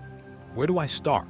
Intelligence about Imperial fleet movements, medical supplies for our refugee populations, fuel and parts for our aging fleet, weapons that can actually penetrate Imperial armor, safe havens where our people can rest without fear of discovery, recruitment. Every day, more systems fall under complete Imperial control, and fewer beings are willing to risk joining us. He paused. And most critically, we need a victory, something significant enough to prove the Empire isn't invincible, something that inspires hope. The Death Star's destruction should have done that, Riker observed. It did for a time, Mon Mothma said, but the Empire rebuilt. A second Death Star is under construction, even larger than the first, and with each passing month, Imperial control tightens. Planetary governors become more cruel. Non-human species face greater restrictions. Dissent is crushed with greater brutality. We're not losing yet, but we're not winning either. We're surviving, and survival isn't enough. Picard absorbed this, his strategic mind already working through options. Here's what I propose. Enterprise needs repairs and intelligence about this galaxy. You need tactical support and proof that resistance can succeed. Let's start with something manageable, a mission that accomplishes multiple objectives simultaneously. He looked to data. Commander, in the Imperial databases we captured, was there any intelligence about high-value targets, facilities where they're holding political prisoners, or research stations working on advanced weapons? Data's eyes unfocused briefly as he accessed his internal database. Several possibilities, Captain. The most intriguing is a facility designated Scarif, an Imperial security complex on a tropical planet in the Abrian sector. According to intercepted communications, it houses the Empire's primary data archives, including weapons development plans and strategic intelligence. However, it is also one of the most heavily defended installations outside the core worlds. Scarif, Akbar repeated, his expression grim. We've been watching that facility for months. It's where they keep the plans for the second Death Star, among other things. But the defenses are staggering. A planetary shield, orbital defense platforms, a permanent Star Destroyer garrison, and ground-based troops numbering in the tens of thousands. Impregnable by conventional assault, Radis agreed. We'd lose half our fleet trying to breach those defenses, and even if we succeeded, they'd destroy the data before we could retrieve it. Conventional assault, yes, Geordi said, a smile playing at his lips. But what about an unconventional approach? Captain, if we could get the shield frequencies and transporter coordinates.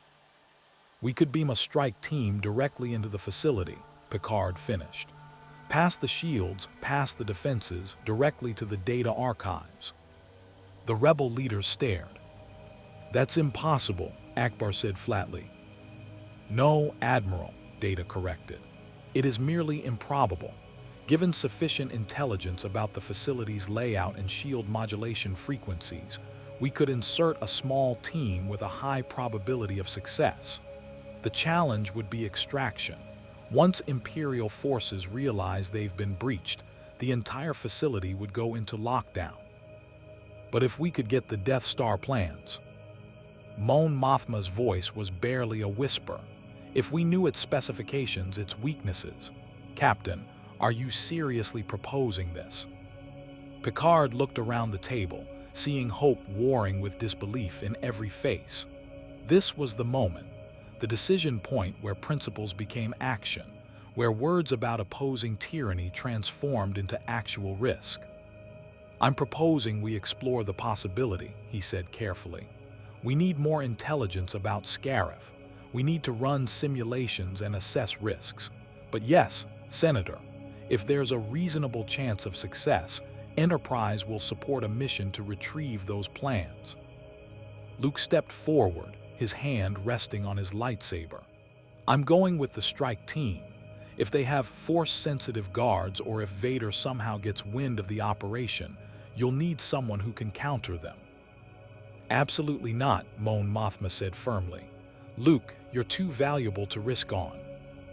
With respect, Senator, I'm a Jedi, or I'm trying to be, and the Jedi served as guardians, which means going into danger when needed. Besides, his smile was wry, the Force tells me I need to be there. Call it a hunch.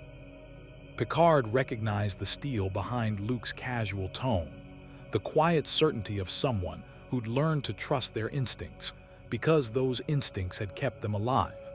It was the same quality he'd seen in his best officers. We'll need more than hunches, Mr. Skywalker. We'll need a plan, resources, and clear objectives. But if we're doing this, we do it right. Picard stood, offering his hand to Mon Mothma. Senator, does the Rebel Alliance accept our offer of partnership? Mon Mothma took his hand, and in that grip, Picard felt the desperation of a cause sustained by sheer will and the hope of beings who had nothing left to lose. Captain Picard, on behalf of the Alliance to restore the Republic, I accept. Welcome to the rebellion. May the Force be with us all, we're going to need it.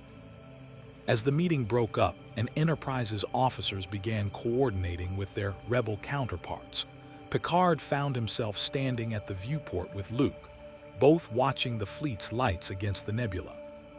You're worried, Luke said quietly. I can feel it. Not fear, you're too disciplined for that, but concern.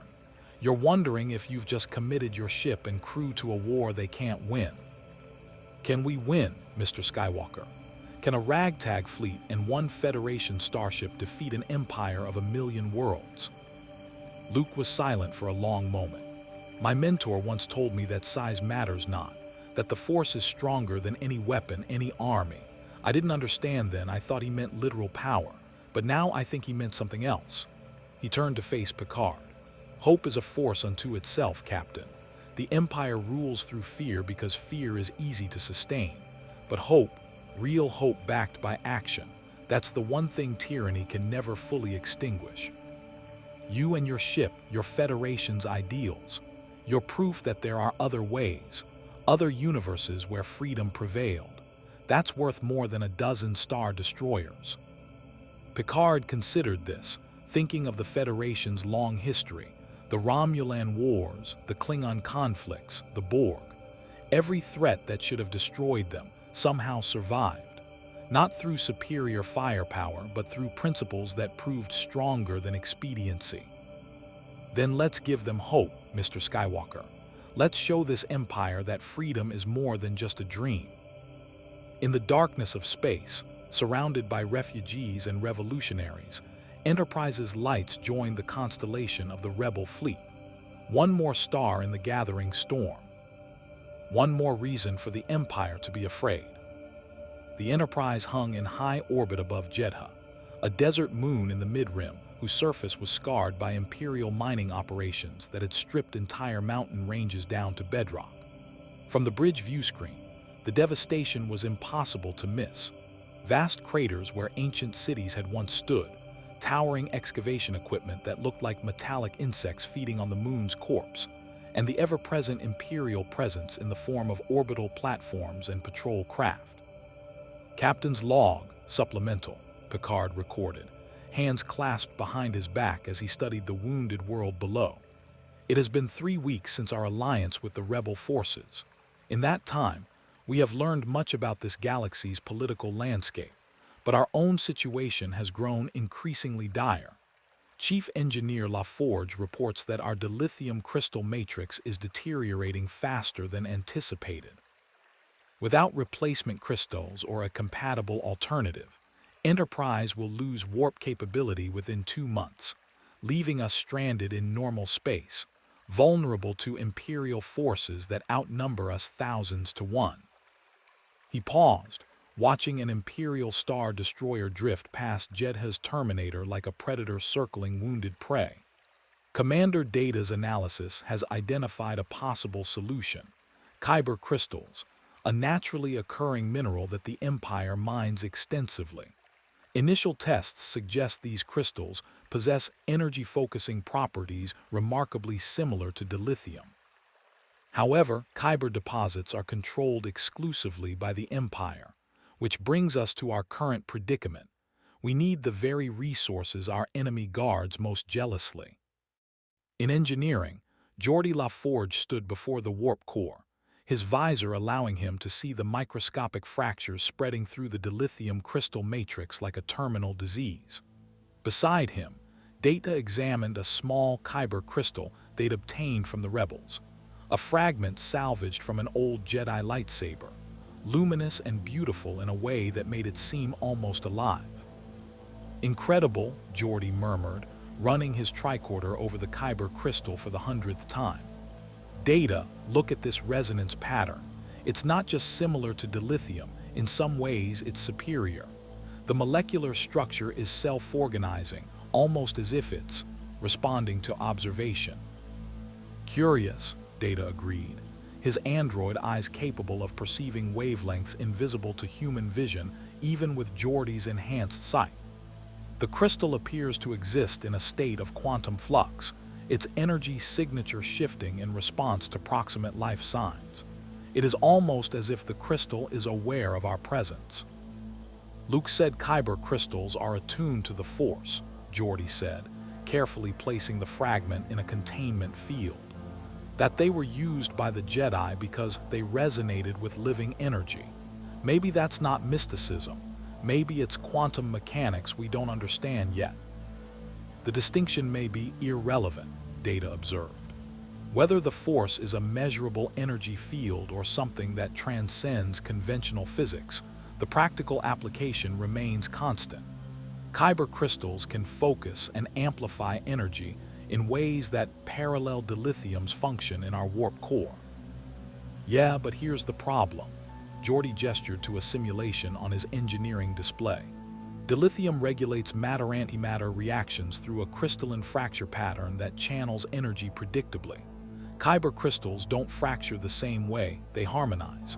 It's like the difference between conducting electricity through copper wire versus, I don't know, through water.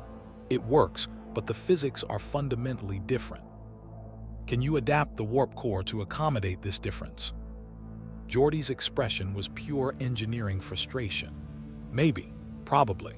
but I'd need to completely recalibrate the intermix chamber, redesign the plasma flow regulators, and run about 10,000 simulations to make sure we don't blow ourselves to subatomic particles when we engage the warp drive. And even then, Data, we're talking about a permanent modification. If we ever find a way back to our universe, the warp core might not work with standard dilithium anymore. A concerning prospect, Data agreed. However, given that we currently have no viable path to returning home, the immediate priority must be survival in this galaxy. Which brings us back to the big question. How do we get enough Kyber crystals to power Enterprise without starting a war? Geordi turned to look at the view screen showing Jedha's scarred surface. The Empire's been mining that moon for years. There are Kyber deposits down there that could power us for decades, but they're also guarded by about 10,000 stormtroopers, a Star Destroyer garrison, and probably enough firepower to reduce a planet to rubble. On the bridge, Picard was having a similar conversation with his senior staff and their rebel liaison, Captain Kira Vance, who'd been assigned as the Alliance's primary coordinator with Enterprise. The Empire has been systematically stripping Jedha of Kyber for 20 years, Kira explained, calling up tactical displays that showed the moon's mining operations.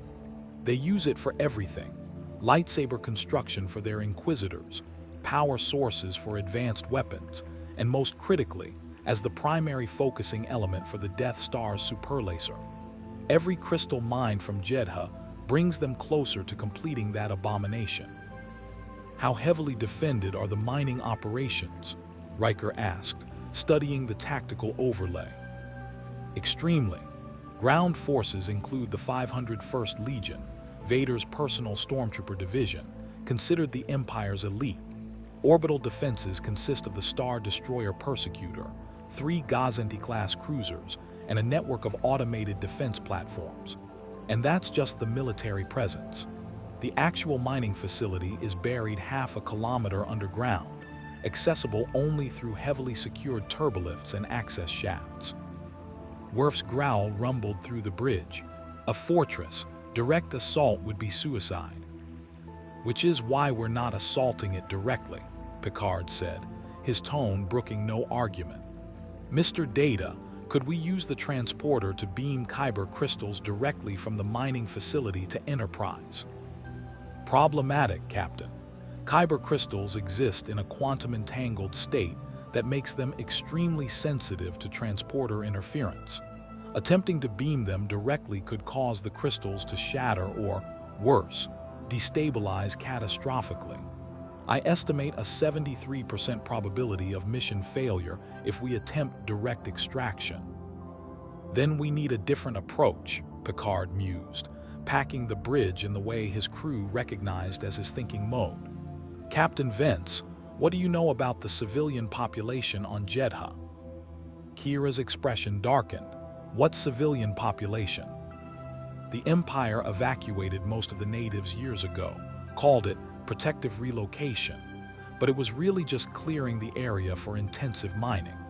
The only people left are Imperial personnel, collaborators, and a handful of stubborn holdouts in the Holy City. Holy City? Troy asked, intrigued. Jedha was a pilgrimage site for thousands of years, Kira explained. The moon has Force-related religious significance. The Guardians of the Wills maintain temples there, and Force sensitives from across the galaxy would travel to Jedha to meditate and connect with the Force. The Empire destroyed most of the temples, but the Holy City still stands, barely. A few thousand beings still live there, mostly too poor or too devoted to leave. An idea was forming in Picard's mind, the kind of audacious plan that either resulted in spectacular success or catastrophic failure. What if we didn't steal the crystals from the Empire? What if we acquired them from the locals? Everyone turned to stare. Captain, Riker said carefully, the Empire controls all mining operations. How would civilians have access to Kyber? A slight smile played at Picard's lips. Commander, in my experience, when an occupying force strips a planet of resources, a black market inevitably emerges. People hide valuables, smuggle goods, trade in contraband. The Empire may control the official mining, but I'd wager there are beings on Jedha who have been squirreling away Kyber crystals for years. Kira's eyes widened with understanding. You want to go down there, make contact with the resistance elements in the Holy City, trade for Kyber instead of stealing it. Precisely. It accomplishes multiple objectives. We obtain the crystals we need, we establish relationships with local resistance cells, and we avoid a direct confrontation with Imperial forces that would reveal our capabilities prematurely. Picard turned to his first officer. Number 1, prepare an away team. We'll need someone with negotiation skills, technical expertise to verify crystal quality, and security in case things go sideways. I'm going with you, Kira said immediately. I know Jedha, I know the people, and I know how to move through an Imperial-occupied city without getting killed. Appreciated, Captain Vance. Mr. Worf, you'll accompany us as well. Counselor Troy, your empathic abilities could be invaluable in negotiations. And Data. I will remain aboard to coordinate transporter operations and analyze any crystals we acquire, Data finished. A logical division of resources, Captain. Sir, Geordi's voice came through the comm. If you're going down there, you need to know exactly what we're looking for. Not all Kyber crystals are created equal. We need larger specimens, at least 10 centimeters in length, with minimal impurities and stable resonance frequencies. I'm transmitting the specifications to your tricorders now. Understood, Commander. We'll find what you need. Picard stood, tugging his uniform straight, a gesture of preparation before stepping into the unknown. Away team, meet in transporter room 3 in 20 minutes. Casual attire, we need to blend in, not advertise our presence. As the crew dispersed to prepare, Troy touched Picard's arm gently. Captain, I should tell you, I've been sensing something from Jedha's surface. An echo of great pain and loss, but also devotion, faith. The people down there have suffered enormously, but they haven't given up. Be careful how you approach them. They've been betrayed before. I will, Counselor, thank you. 20 minutes later, 5 figures materialized in a narrow alley in Jedha's holy city, the transporter's characteristic shimmer fading to reveal a scene that could have come from 1,000 occupied worlds throughout history. Ancient architecture crumbling under neglect, Imperial propaganda posters defacing temple walls, and the unmistakable atmosphere of a people living under the boot of oppression. Picard had exchanged his Starfleet uniform for nondescript travelers, clothing that Kira had procured, rough-spun fabric that wouldn't look out of place on any mid-rim world. Worf had been more resistant to the civilian clothes, but even he had to admit that a Klingon in Starfleet security gold would attract unfortunate attention. Troy wore a hooded cloak that concealed her Betazoid features, while Geordi's visor had been covered with a wrap that made him appear to be a blind pilgrim, not uncommon on a world sacred to Force traditions. Stay close and follow my lead, Kira whispered, moving with the practiced ease of someone who'd navigated occupied territory before. The Empire has surveillance throughout the city, but there are blind spots. The locals know how to move through them. They emerged from the alley into what must have once been a grand plaza, concentric circles of ancient stone that spoke to thousands of years of pilgrimage and prayer. Now it was partially destroyed, with Imperial supply crates stacked where statues once stood and stormtroopers patrolling in pairs, their white armor a stark contrast to the weathered earth tones of Jedha's architecture. Eyes down, Kira hissed as a patrol passed nearby. Don't make eye contact, don't walk too purposefully, just blend. Picard had negotiated with Romulans, dined with Klingons, and faced down Cardassian interrogators. But there was something uniquely unsettling about walking through a city as a civilian under occupation, watching stormtroopers casually brutalize a vendor who'd set up his stall too close to an Imperial checkpoint, seeing the fear in every face that passed them. This, he thought, is what the Federation was founded to prevent. This casual cruelty, this atmosphere of fear made mundane through repetition. "There," Kira said, nodding toward a structure that still retained some architectural dignity. A temple of some kind, its entrance guarded not by Imperials but by two elderly beings in worn robes. The Temple of the Kyber, one of the last places the Empire hasn't completely desecrated. The Guardians of the Wills still maintain it. Technically, the Empire could shut them down, but there's a tacit agreement. As long as they don't cause trouble, they're allowed to continue their practices. Why would the Empire tolerate any Force-related institution? Worf asked suspiciously. Because destroying the last temple would spark riots, and the Empire prefers to strip Jedha quietly. Open rebellion would require resources they'd rather deploy elsewhere. So they allow this one small defiance, as long as it remains small. They approached the temple carefully, and one of the Guardians, a human male perhaps 70 standard years, with milky eyes that suggested blindness but a bearing that indicated awareness of everything around him, stepped forward. "Pilgrims are welcome," he said in Basic, his voice carrying surprising strength. "Though these are dark times for pilgrimage, what brings you to the Temple of the Kyber, strangers?" Picard stepped forward, instinctively reading the Guardian's body language and tone. This was someone accustomed to weighing souls, to seeing through deception. Best to be honest, within reason. "We seek Kyber, Guardian, not for weapons or power but for survival. We are far from home, and the crystals may provide the means to continue our journey." The Guardian's blind eyes seemed to focus directly on Picard despite their cloudiness. "Far from home, yes. I sense in you a displacement, a wrongness in the tapestry of the Force. You are not of this galaxy, are you?" Picard's breath caught. "How did you?" "The Force speaks to those who listen, Captain." The Guardian smiled slightly. "Oh yes, I know what you are. A ship captain from beyond the stars, from beyond everything we know. The Force has been whispering of your arrival for weeks.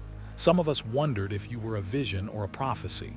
It seems you are simply here." "I am Chirrut Imwe," the Guardian introduced himself, "and this is my companion, Baze Malbus." He gestured to the other Guardian, a heavily built man who carried what appeared to be a modified blaster rifle with the ease of long practice. "We are the last Guardians of the Wills, and you, Captain, are either our greatest hope or our final doom." "Cheerful," Geordi muttered. Baze spoke for the first time, his voice gruff. "Chirrut, you can't seriously be considering helping them. If the Empire discovers we're harboring offworlders who—" "The Empire discovers nothing, old friend, because we are careful." Chirrut turned back to Picard. "You need Kyber. We have access to small quantities, crystals smuggled from the mining operations by brave souls who risk their lives to preserve pieces of Jedha's sacred heritage. But Kyber is precious, Captain. What do you offer in exchange?" Picard had anticipated this question. From his pack, he withdrew a Federation medical kit, advanced by any standard but miraculous by this galaxy's technology. Medical supplies, specifically medicines and treatments for diseases the Empire considers low priority. "We have technology that can heal injuries thought permanent, cure illnesses your doctors struggle with. I'm told there are many in the Holy City who suffer because Imperial medicine is reserved for humans and collaborators." Chirrut's hand reached out, fingers brushing the medical kit with something like reverence. "You would trade miracles for stones." "We would trade hope for hope," Picard corrected gently. "Your people need healing. We need the means to continue our mission. It's a fair exchange between allies." "Allies?" Baze repeated skeptically. "The rebellion makes promises too. They ask us to die for their cause while offering little in return." Kira bristled, but Picard raised a calming hand. "We're not asking you to die, Baze. We're asking for a trade. If that trade builds trust, if it leads to alliance, so be it. But first and foremost, we offer this because beings are suffering, and we have the means to reduce that suffering. It's what we do." Chirrut was silent for a long moment, his blind eyes distant as if listening to voices only he could hear. Finally, he nodded. The Force is clear. You speak truth, Captain. Your intentions are pure, even if your path is uncertain. He turned to Baze. Fetch Bodhi. Tell him we have customers for his acquisitions. Chirrut. Do it, old friend. The Force wills this. Baze muttered something uncomplimentary about the Force's timing, but disappeared into the temple's shadowed interior. You'll have to forgive my companion, Chirrut said, gesturing for them to enter the temple. He lost his faith when the Empire destroyed the holy sites and slaughtered the monks. Now he believes only in firepower and cynicism, but he remains with me, which suggests his faith is merely sleeping, not dead. The temple's interior was a study in contrasts. Ancient murals depicting Force-sensitive beings performing miracles, now covered with dust and neglect, but still maintaining a sense of profound peace. Troy gasped softly, her empathic senses overwhelmed. Captain, this place. It's saturated with emotional resonance. Thousands of years of meditation, prayer, devotion. It's like standing in a cathedral of pure faith. The Force is strong here, Chirrut agreed. Even the Empire cannot fully suppress it.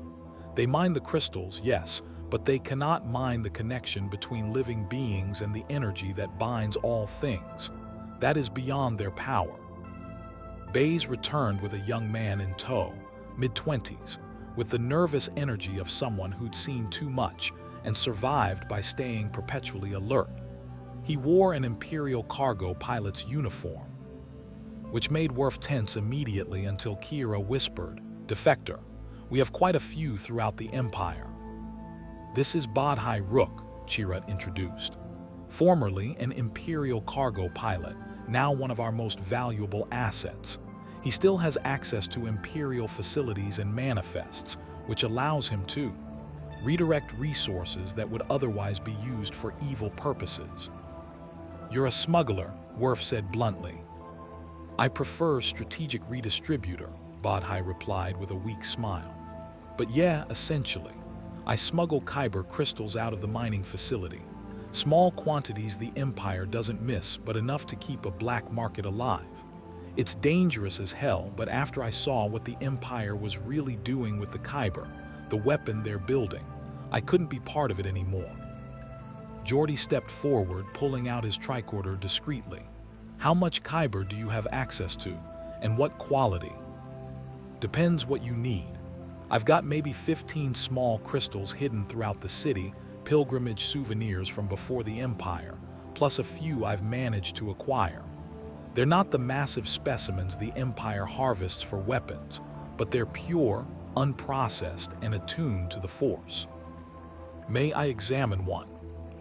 Bodhi glanced at Chirrut, who nodded.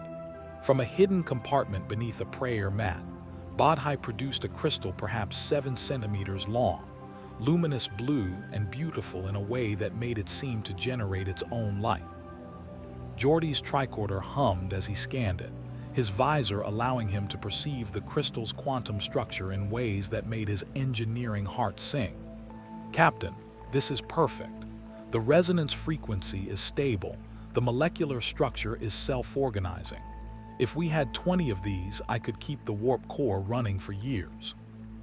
20? Bodhi laughed nervously. "I don't have 20. I've got maybe 15 crystals total, and some of them are barely fragments." "Then we'll take what you have," Picard said, "and we'll pay fairly for each one." "You don't understand," Bodhi insisted. "Even if I gave you everything I've got, it wouldn't be enough for whatever you need them for, and acquiring more. The Empire's cracking down on security. They know crystals are being smuggled. Last week, they executed 3 workers they suspected of theft. No trial, no evidence, just public executions to send a message." The temperature in the room seemed to drop. "How many Kyber crystals would it take to power your vessel, Captain?"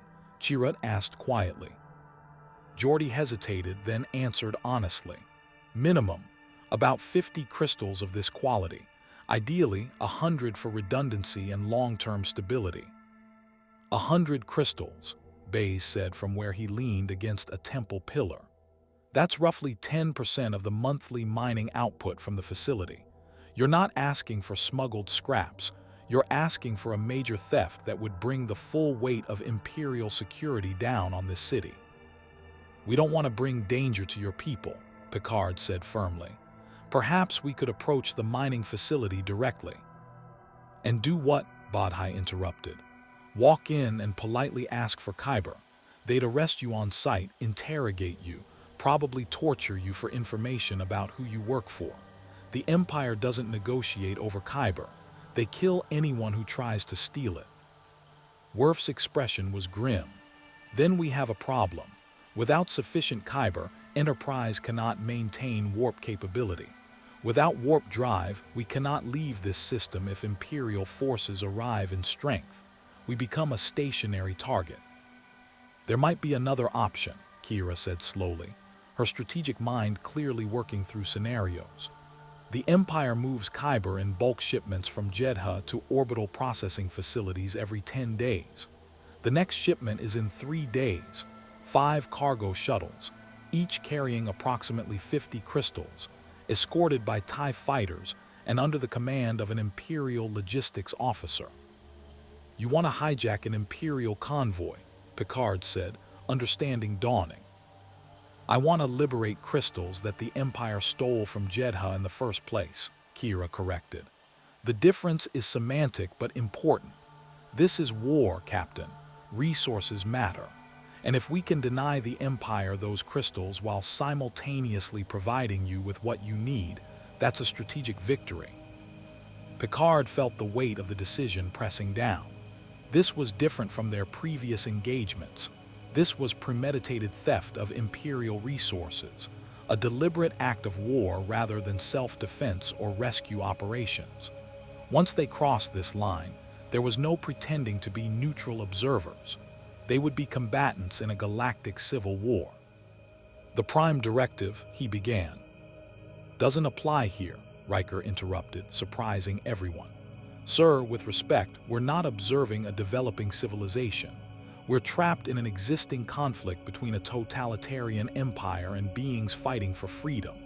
The Prime Directive was designed to prevent cultural contamination and exploitation. This is neither. This is survival, and it's choosing sides based on principles we've always held.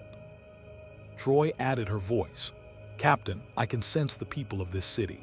They're not asking us to save them. They're asking for a chance to save themselves. The Kyber crystals represent more than just power sources. They represent Jedha's heritage, stolen and weaponized by the Empire, helping return even a small portion of that heritage to people who oppose tyranny. Isn't that exactly what the Federation stands for? Picard looked at each member of his crew, seeing the conviction in their eyes. Then he turned to Chirrut, whose blind gaze seemed to see more than anyone's. Guardian, you said we represent either hope or doom. Which do you believe? Chirrut smiled, the expression both sad and wise. I believe the Force has brought you here for a reason, Captain. Whether that reason leads to salvation or catastrophe depends on the choices you make. But I also believe, I must believe, that the Force does not bring light into darkness unless there is a path forward. You are that light. What you do with it, that is your burden. The temple fell silent save for the distant sounds of Imperial patrols outside. Picard closed his eyes, thinking of Starfleet Academy, of the ideals that had guided him through a career of impossible choices. The Federation wasn't neutral in the face of evil. It stood for something. It always had. And if he'd truly crossed dimensions to find himself in a galaxy crying out for someone to stand for those same principles. He opened his eyes, decision made. Captain Vince, coordinate with your rebel contacts. I want intelligence on that convoy, routes, timing, vulnerabilities, everything. Commander LaForge will work with Bodhi to understand Kyber crystal handling and transportation requirements. Mr. Worf, prepare tactical scenarios for intercepting the convoy with minimal casualties. He met Chirrut's blind gaze. Guardian, we accept your offer of trade. We'll provide medical supplies to the Holy City in exchange for whatever crystals you can provide now. But we'll also need your help with the convoy operation. Local knowledge, safe houses, anything that gives us an advantage. You have it, Chirrut said simply. The Force has brought us together for this purpose. I will not question its wisdom. There's one more thing, Bodhi said hesitantly. The convoy commander is Captain Magna Talvin. She's got a reputation for being paranoid and thorough. She randomizes routes, changes security protocols constantly, and personally inspects every cargo container. Getting past her won't be easy. Geordi smiled slightly. She's never dealt with transporter technology. Captain, if we can get the convoy into transporter range without them realizing we're there, we can beam the crystals directly from their cargo holds to Enterprise, Picard finished. No boarding action, no direct confrontation. They'd never even know what happened until they arrived at their destination and found empty containers. Kira's grin was predatory. Now that's a rebel operation I can get behind. Hit them where they're vulnerable, take what we need, and leave them confused and angry. 3 days, Picard said, standing. We have 3 days to plan an operation that either provides us with the means to survive in this galaxy, or paints a target on our backs that the Empire will never forgive. Let's make those days count. As the away team prepared to return to Enterprise, Chirrut approached Picard one final time, his hand reaching out to touch the captain's shoulder with surprising accuracy for a blind man. Captain Picard, the Force whispers that your path and ours are intertwined now. What happens to you will echo across this galaxy. Make your choices carefully. The Force is watching, and it will judge us all. No pressure, Geordi muttered as they stepped back into the transporter's embrace. But Picard heard the Guardian's words echo in his mind as Jedha's surface dissolved into shimmering light. The Force is watching. They were committed now to the rebellion, to opposing the Empire, to a war that wasn't theirs but had become so the moment they'd chosen to stand for something rather than hide behind regulations. As Enterprise reformed around them, Picard touched his comm bench. Senior staff meeting, 1 hour. We have a heist to plan. In the vastness of space, the Empire's machinery ground on, unaware that a ship from another universe was about to strike at its heart. Unaware that hope, once ignited, burned brighter than any weapon. The Imperial convoy departed Jedha's surface precisely on schedule, 5 heavy cargo shuttles ascending through the planet's dusty atmosphere in tight formation, their hulls packed with Kyber crystals worth more than most planetary economies. Around them, a screen of 12 TIE fighters wove defensive patterns, their distinctive twin-ion engines shrieking through the thin air. And at the convoy's heart, aboard the lead shuttle, Captain Magna Talvin reviewed her security protocols for the 3rd time that hour. She was a woman who had survived 5 years of convoy duty through pathological caution and an assumption that everyone, everywhere, was plotting against her. It had kept her alive when more confident officers had died, and it had earned her a reputation as the Empire's most reliable logistics commander, which was why she was now studying her datapad with a frown that deepened with each passing moment. "Lieutenant," she said to her second-in-command, "confirm scanner readings. I want a full spectrum analysis of every vessel within 100,000 kilometers." "Yes, ma'am, scanning now." The young officer's fingers moved across his console. "We have the usual traffic, civilian freighters on approach vectors to Jedha City, a few mining vessels returning from the asteroid belt, and, ma'am, there's an anomaly." Talvin's head snapped up. "Define anomaly." "A vessel holding position in high orbit. Configuration unknown. It's not in our database. Massive power signature, but it's just sitting there. Not moving, not broadcasting, just maintaining station." "Show me." The tactical display zoomed to show Enterprise, hanging in the black like a great bird of prey waiting for the right moment to strike. To Imperial sensors, it registered as something between a cruiser and a star destroyer in terms of power output, but its smooth, saucer-end nacelle configuration was utterly alien to this galaxy's angular, aggressive design philosophy. Talvin stared at the image, her instincts screaming warnings. That's not a civilian vessel. That's not a rebel vessel. That's not any vessel I've ever seen. She spun to her communications officer. Hail them. Standard Imperial challenge. If they don't respond with proper clearance codes within 30 seconds, scramble additional fighters and alter our route. On Enterprise's bridge, the hail came through with a burst of static and authoritarian demand. Unknown vessel, this is Imperial Convoy Oryx 73. You are loitering in restricted orbital space. Transmit your identification codes immediately or be declared hostile. You have 30 seconds to comply. Picard stood at the center of his bridge, every officer at their station, the tension palpable enough to cut with a knife.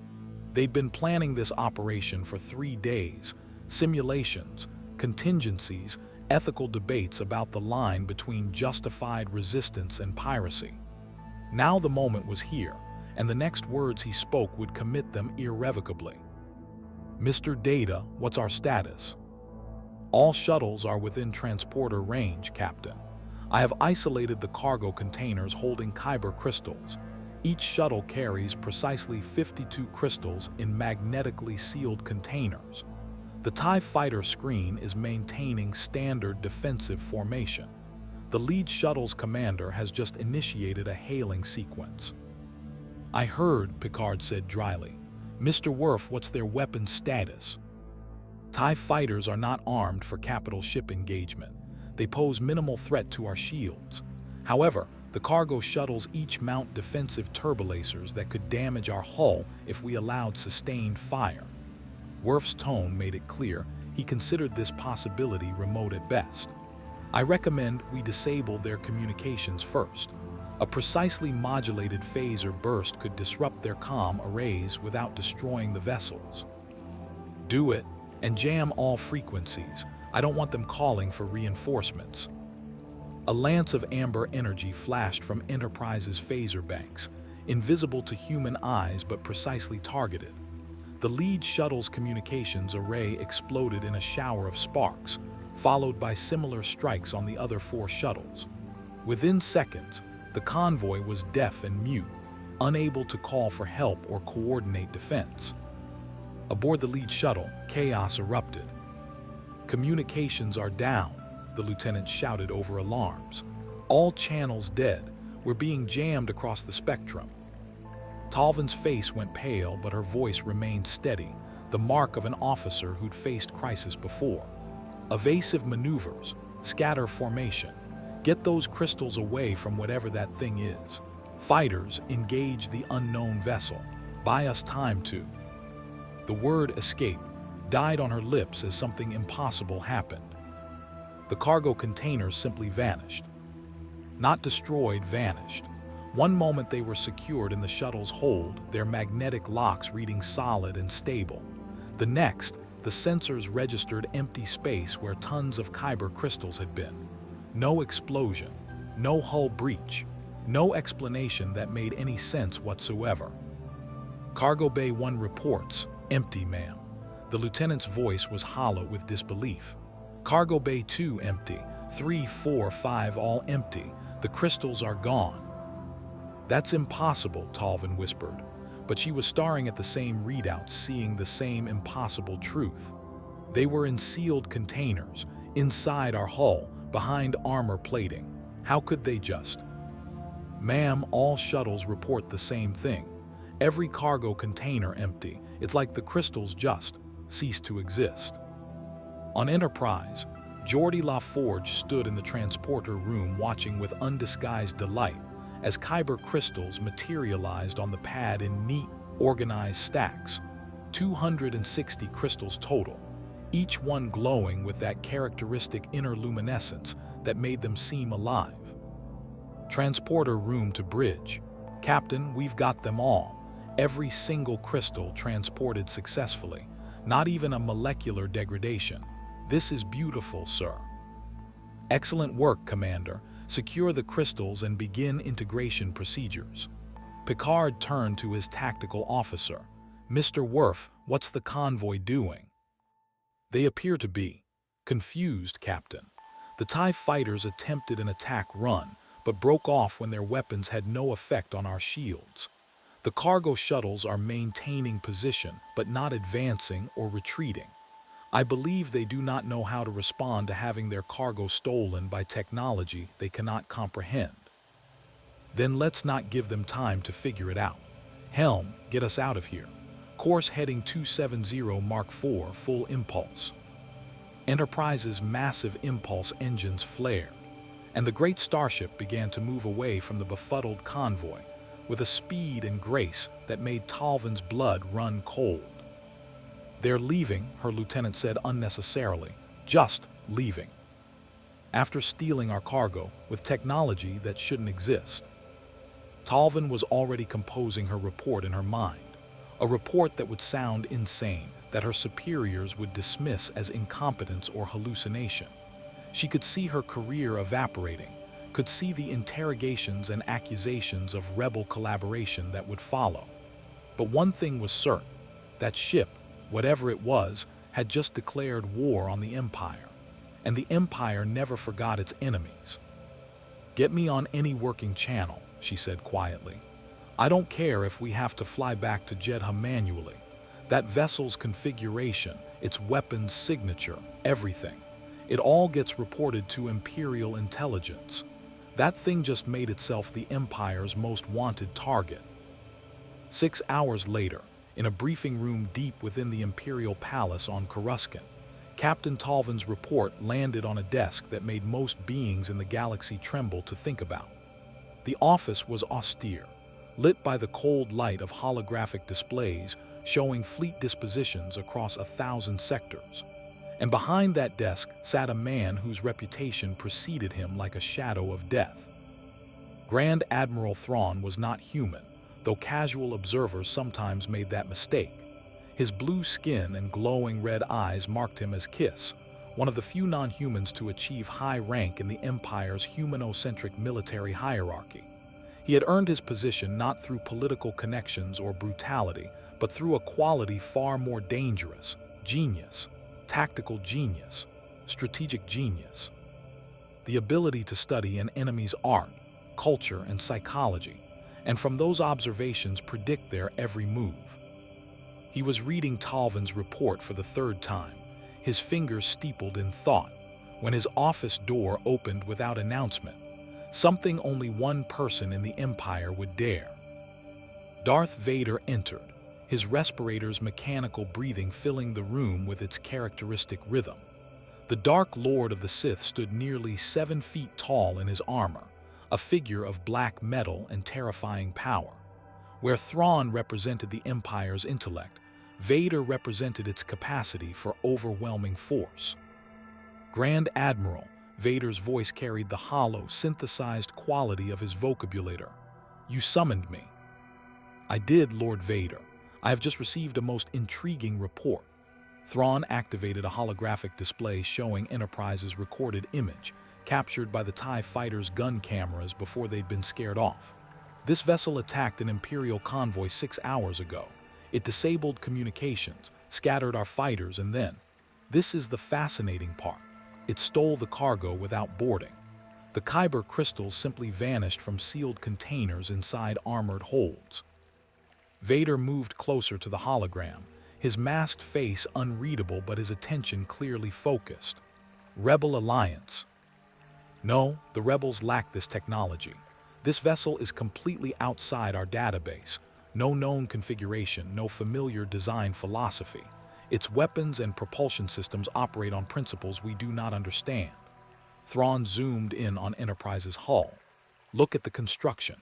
Smooth, elegant, with none of the angular efficiency our engineers favor.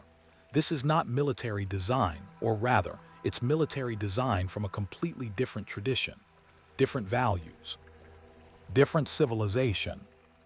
Unknown origin," Vader said, and something in his tone made Thrawn glance at him sharply.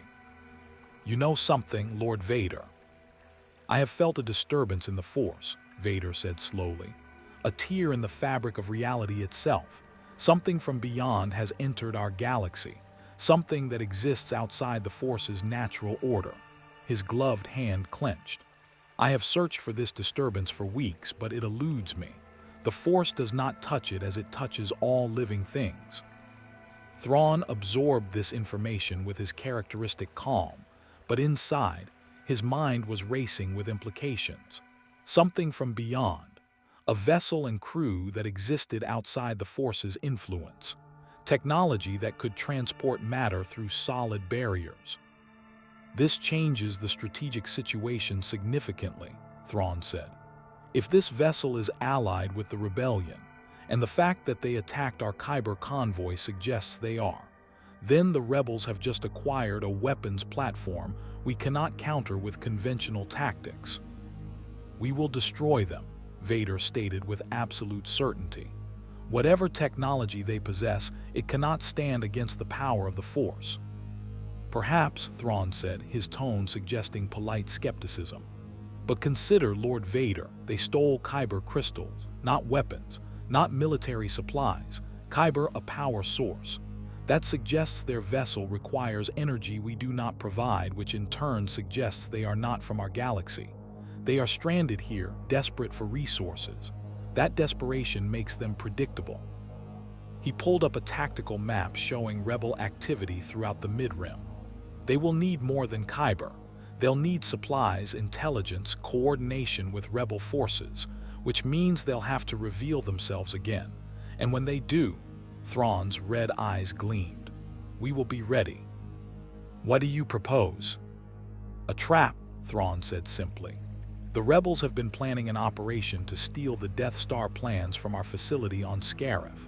Our intelligence has intercepted fragmentary communications, suggesting a major offensive is imminent. I propose we allow this operation to proceed, but we control the circumstances. We position overwhelming force just outside the Scarif system, and we leak information about the unknown vessel's involvement. Vader turned fully toward Thrawn, and the Grand Admiral could feel the dark side's pressure like a physical weight. You would use the Death Star plans as bait. I would use everything as bait, Lord Vader. The plans themselves are irrelevant. We can change the designs if compromised. But the opportunity to destroy the rebels' new asset, to capture this unknown vessel and understand its technology, that is worth the tactical risk. Vader was silent for a long moment, his breathing the only sound. Finally, he nodded. The Emperor will want to be informed. Of course, but I believe he will approve. Palpatine understands the value of turning an enemy's strength against them. Thrawn deactivated the hologram. Contact your Inquisitors, Lord Vader. If this vessel is allied with the rebellion, they may have Force sensitives aboard. I want every asset ready to move when they make their next appearance. After Vader left, Thrawn stood alone in his office, studying the frozen image of Enterprise. He had faced rebel commanders, Clone Wars veterans, even Jedi survivors. But this was something new, a completely unknown variable that could not be predicted through conventional analysis. But Thrawn was not a conventional strategist. He pulled up every scrap of data from the encounter, the vessel's movement patterns, its firing solutions, even the way it had positioned itself relative to the convoy. Every choice, no matter how small, revealed something about the decision-makers behind them. And what Thrawn saw fascinated him. The unknown vessel had the power to destroy the convoy utterly. Its weapons had disabled communications with surgical precision, suggesting capabilities far beyond anything the Empire possessed. But it hadn't destroyed. It had stolen, yes, but it had left the Imperial personnel alive and unharmed. Even the TIE fighters that had attacked it, they'd been scattered, not annihilated. They have power but exercise restraint, Thrawn murmured. They value life, even enemy life. That is a weakness, but it is also a window into their psychology. He began composing a strategic profile, his mind working through implications that would have escaped lesser tacticians. The vessel was powerful but cautious, allied with the rebellion but not reckless, desperate for resources but unwilling to kill unnecessarily. You are explorers, Thrawn said to the hologram. Warriors by necessity, not by nature. You have principles that limit your actions. And principles. A slight smile crossed his blue features. Principles are the most exploitable weakness of all.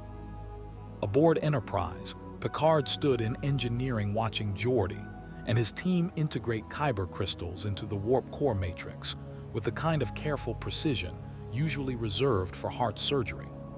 The Kyber crystals had been mounted in a specially modified containment field, their luminescent glow casting strange shadows across the engineering deck. Captain's log, supplemental. Commander LaForge reports that the Kyber crystal integration is proceeding ahead of schedule. Initial tests suggest the crystals will not only stabilize our warp drive, but may actually enhance its efficiency. However, our success in obtaining these crystals has not come without cost. He paused, considering his next words carefully. We have committed an act of what the Empire will undoubtedly classify as piracy. We stole their resources using technology they cannot comprehend or counter.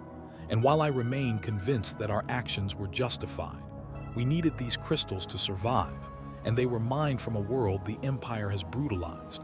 I am troubled by the precedent we've set. When does justified acquisition become theft? When does necessary action become aggression? These are questions that will haunt me. Beverly entered engineering, her medical tricorder in hand and a troubled expression on her face. Jean-Luc, we need to talk about the Kyber crystals. What about them? She gestured to the glowing matrix. I've been running scans, purely medical curiosity at first, trying to understand how they interact with biological systems. And Jean-Luc, they're not just crystals.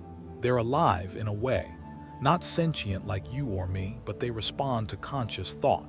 Geordi's been thinking about warp field stability, and I swear the crystal's resonance frequency shifted to match what he needed. Data looked up from his console. Dr. Crusher is correct, Captain. I have observed quantum-level changes in the crystals that correlate with proximity to conscious beings. It is as if they are attuning themselves to us. The Force, Picard said quietly. Luke Skywalker said Kyber crystals were connected to the Force, that they resonated with living energy. If that's true, and we're using them to power our ship, then we're not just adopting this galaxy's technology, Beverly finished. We're connecting ourselves to the fundamental energy that shapes reality here. Jean-Luc, that could change us in ways we don't understand. Before Picard could respond, red alert klaxons screamed through the ship. Bridge to Captain Picard, Worf's urgent voice came through. Sir, we are detecting multiple hyperspace signatures inbound. Configuration matches Imperial Star Destroyers. 6 vessels emerging from hyperspace, surrounding our position. Picard was moving before Worf finished speaking, Beverly right behind him. Battle stations, shields up, all hands to battle stations. The bridge was organized chaos when he arrived. Officers at their stations, damage control teams standing by, every system primed for combat. On the view screen, 6 massive Star Destroyers were resolving from hyperspace, their wedge-shaped hulls surrounding Enterprise in a perfect tactical sphere. Report, Picard demanded, settling into his command chair. 6 Imperial-class Star Destroyers, Data announced with preternatural calm. They emerged from hyperspace simultaneously in a coordinated encirclement pattern.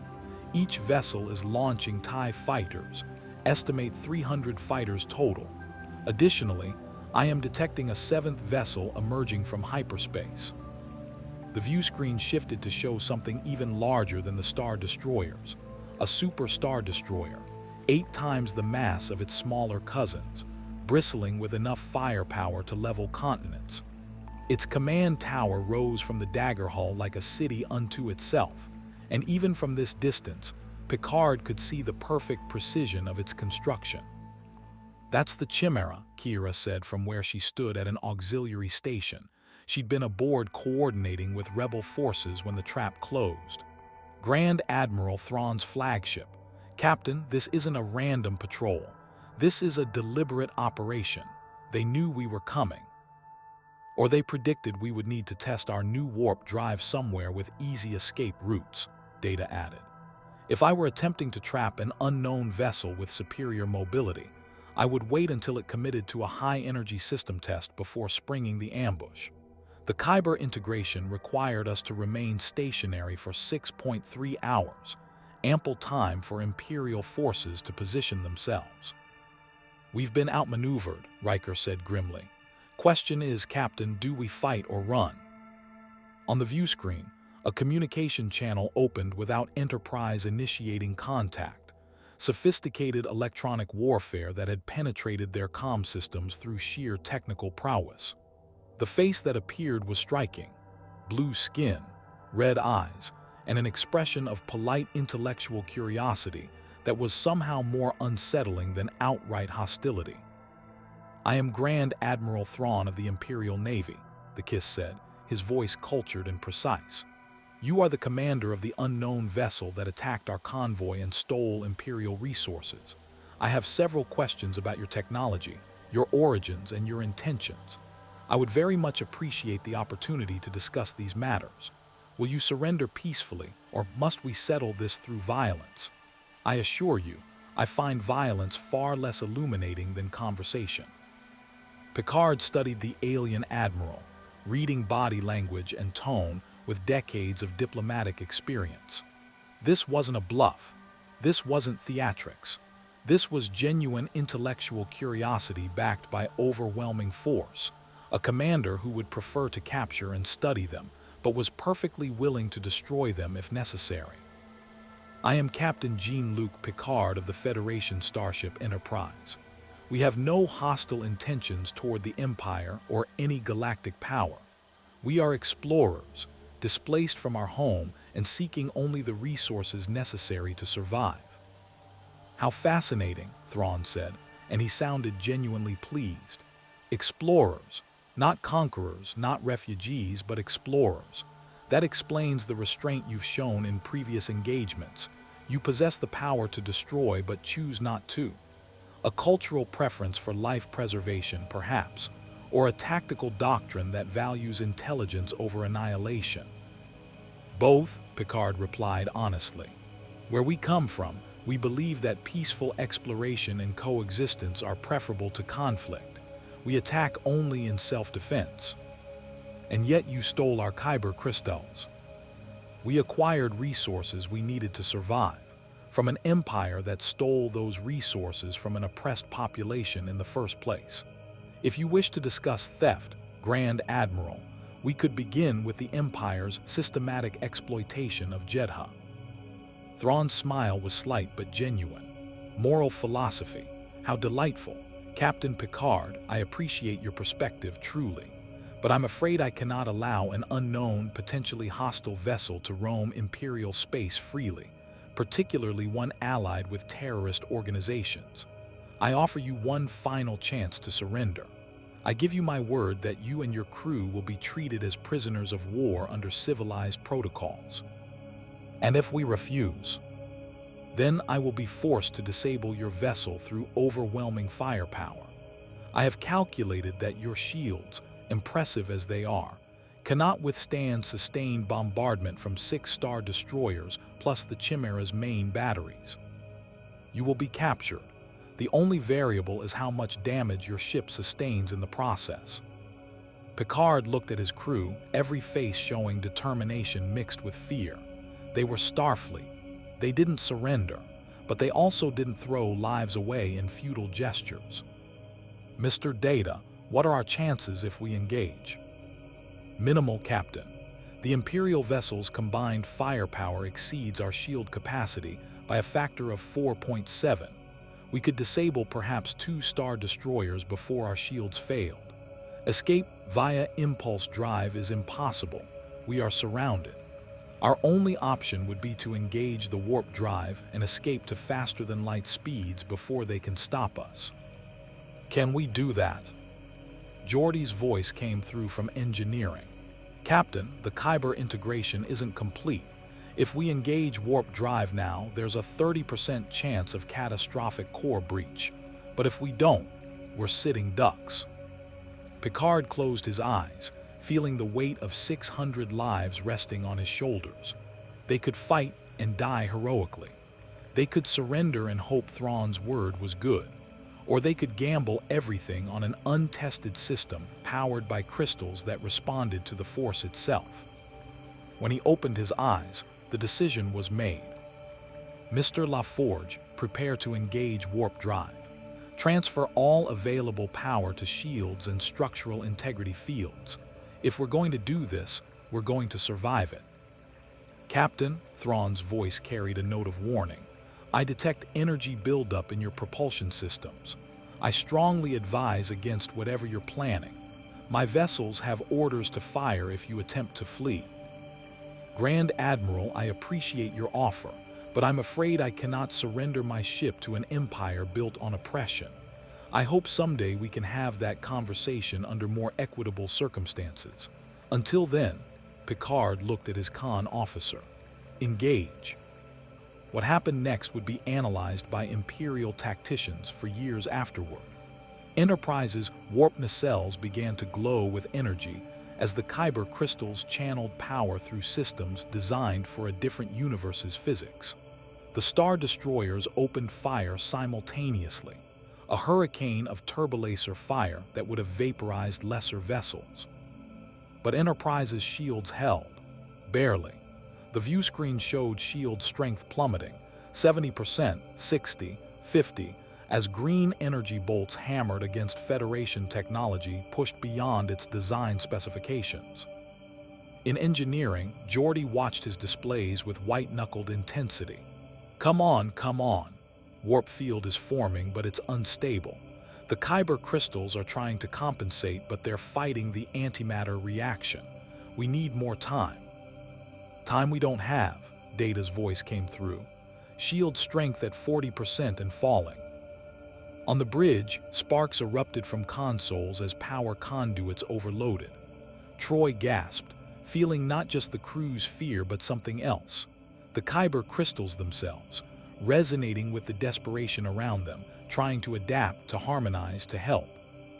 The crystals are responding to us, she said urgently. Captain, they're alive in their own way. They want to help, but they don't understand what we need. Picard's mind raced. The Force responds to conscious will. The crystals attune to living energy. If they could somehow communicate what they needed. Counselor, can you project intent? Not words, pure emotion, pure need. I can try. Troy closed her eyes, reaching out with her empathic abilities toward the crystals in engineering. Escape, safety, protection. We need to go home. In engineering, Geordi's eyes widened. Captain, the crystals they're stabilizing. The resonance pattern just shifted perfectly into alignment. It's like they understood what we need. Warp drive is stable, Data announced, something almost like wonder in his voice. Captain, we can engage. Shield strength at 25%, Worf reported. Captain, if we don't go now. Helm, punch it. Maximum warp, any heading that gets us clear. The Enterprise leaped forward, not with the familiar subluminal acceleration of impulse drive, but with the reality-defying shift of warp speed. Space itself bent around the vessel as the Kyber-enhanced warp field formed, and suddenly Enterprise was no longer surrounded by Star Destroyers. It was light years away, traveling faster than the Imperial vessels could follow. On the Chimera's bridge, Thrawn watched the impossible happen on his displays. The unknown vessel hadn't jumped to hyperspace. It had done something else entirely, something that bent space in a way his sensors could barely track. Fascinating, he murmured. They can travel faster than light without using hyperspace. Another dimension, a different physical principle entirely. He turned to his tactical officer. Were you able to track their trajectory? Partially, sir. They appear to be heading toward the outer rim, but their method of travel leaves no hyperspace wake. We cannot predict their destination. Thrawn nodded, unsurprised. Then we wait. They will reveal themselves again. Their alliance with the rebellion ensures it, and when they do, we will be ready. He pulled up the tactical records of the engagement. studying every detail of how the unknown vessel's systems had functioned under stress. They had shields that absorbed incredible punishment. They had weapons of surgical precision. And now, he knew, they had some method of faster-than-light travel that existed completely outside Imperial technology. "You are formidable opponents," Thrawn said to the empty air. "But every strength carries inherent weaknesses. I will find yours, Captain Picard. It is only a matter of time." Hours later, Enterprise dropped out of warp in an uninhabited system 3 sectors away. Its shields down to 12% in half its systems, showing damage indicators. In engineering, Geordi surveyed the chaos of blown conduits and overloaded systems with a mixture of relief and exhaustion. "Captain, we made it, barely, but we made it." Picard toured the damage, seeing his crew working to repair systems, treating minor injuries, processing the reality that they just fought their first real battle against an enemy that had nearly destroyed them. "How long until we're operational again?" "Full repairs, 48 hours minimum. The warp drive is stable now. The Kyber crystals actually adapted to our systems during the escape. It's like they learned what we needed and adjusted themselves to provide it. But Captain," Geordi's voice dropped, "that Admiral Thrawn, he let us go." "What makes you say that?" "Because he had us dead to rights. 6 star destroyers plus that super destroyer. They could have kept firing until our shields collapsed completely, but they stopped just long enough for us to escape. It's like he wanted to see what we'd do when cornered." Picard felt cold certainty settle over him. He was studying us, learning our capabilities, our tactics, our limitations. We escaped, yes, but we gave him exactly what he wanted: information. In his ready room later, Picard sat alone with Earl Grey tea and the weight of command. They'd successfully obtained Kyber crystals. They'd escaped an Imperial trap. They'd proven Enterprise could survive in this hostile galaxy. But they'd also made themselves the Empire's primary target. Somewhere out there, an alien genius was analyzing every second of their encounter, constructing a tactical profile, planning the next trap. And next time, Thrawn wouldn't make the mistake of letting them escape. The war was no longer theoretical. It was personal, immediate, and deadly. And Enterprise was committed to it, whether they'd chosen that path or had it chosen for them. The Rebel briefing room on Home One was packed beyond capacity. Alliance commanders, cell leaders, and even Luke Skywalker crowded around the holographic display, showing what would either be their greatest victory or their final defeat. At the center of it all stood Mon Mothma, Admiral Ackbar, and Captain Jean-Luc Picard, representing 3 very different philosophies unified by a single desperate goal. "The Empire is moving the second Death Star to operational status ahead of schedule," Mon Mothma said, her voice carrying the weight of impossible decisions. "Our intelligence confirms that Emperor Palpatine himself will be aboard during the final construction phase. This represents an opportunity we may never have again, to strike at both the Empire's ultimate weapon and its leadership in a single operation." Ackbar pulled up tactical displays showing the forest moon of Endor and the massive, half-completed battle station in orbit above it. "The Death Star is protected by a deflector shield generated from the moon's surface. Our fleet cannot approach until that shield is deactivated. Captain Picard, this is where Enterprise becomes essential." Picard studied the display with the careful eye of a Starfleet tactician who'd spent weeks learning this galaxy's military doctrine. "You need us to penetrate the shield and disable the generator while your fleet engages the Imperial forces." "More than that," Luke Skywalker said from where he leaned against a bulkhead, his Jedi robes marking him as something apart from the military officers around him. "The Emperor knows we're coming. I can feel it through the Force. He's arranged this entire scenario as a trap. Thrawn will have positioned overwhelming forces to ambush our fleet when we arrive." "Then why attack at all?" Riker asked, voicing the question on everyone's mind. "Because if we don't, the Death Star becomes operational, and the Emperor will use it to destroy entire worlds until the rebellion surrenders or is annihilated. We're choosing between a trap we know about and slow extermination.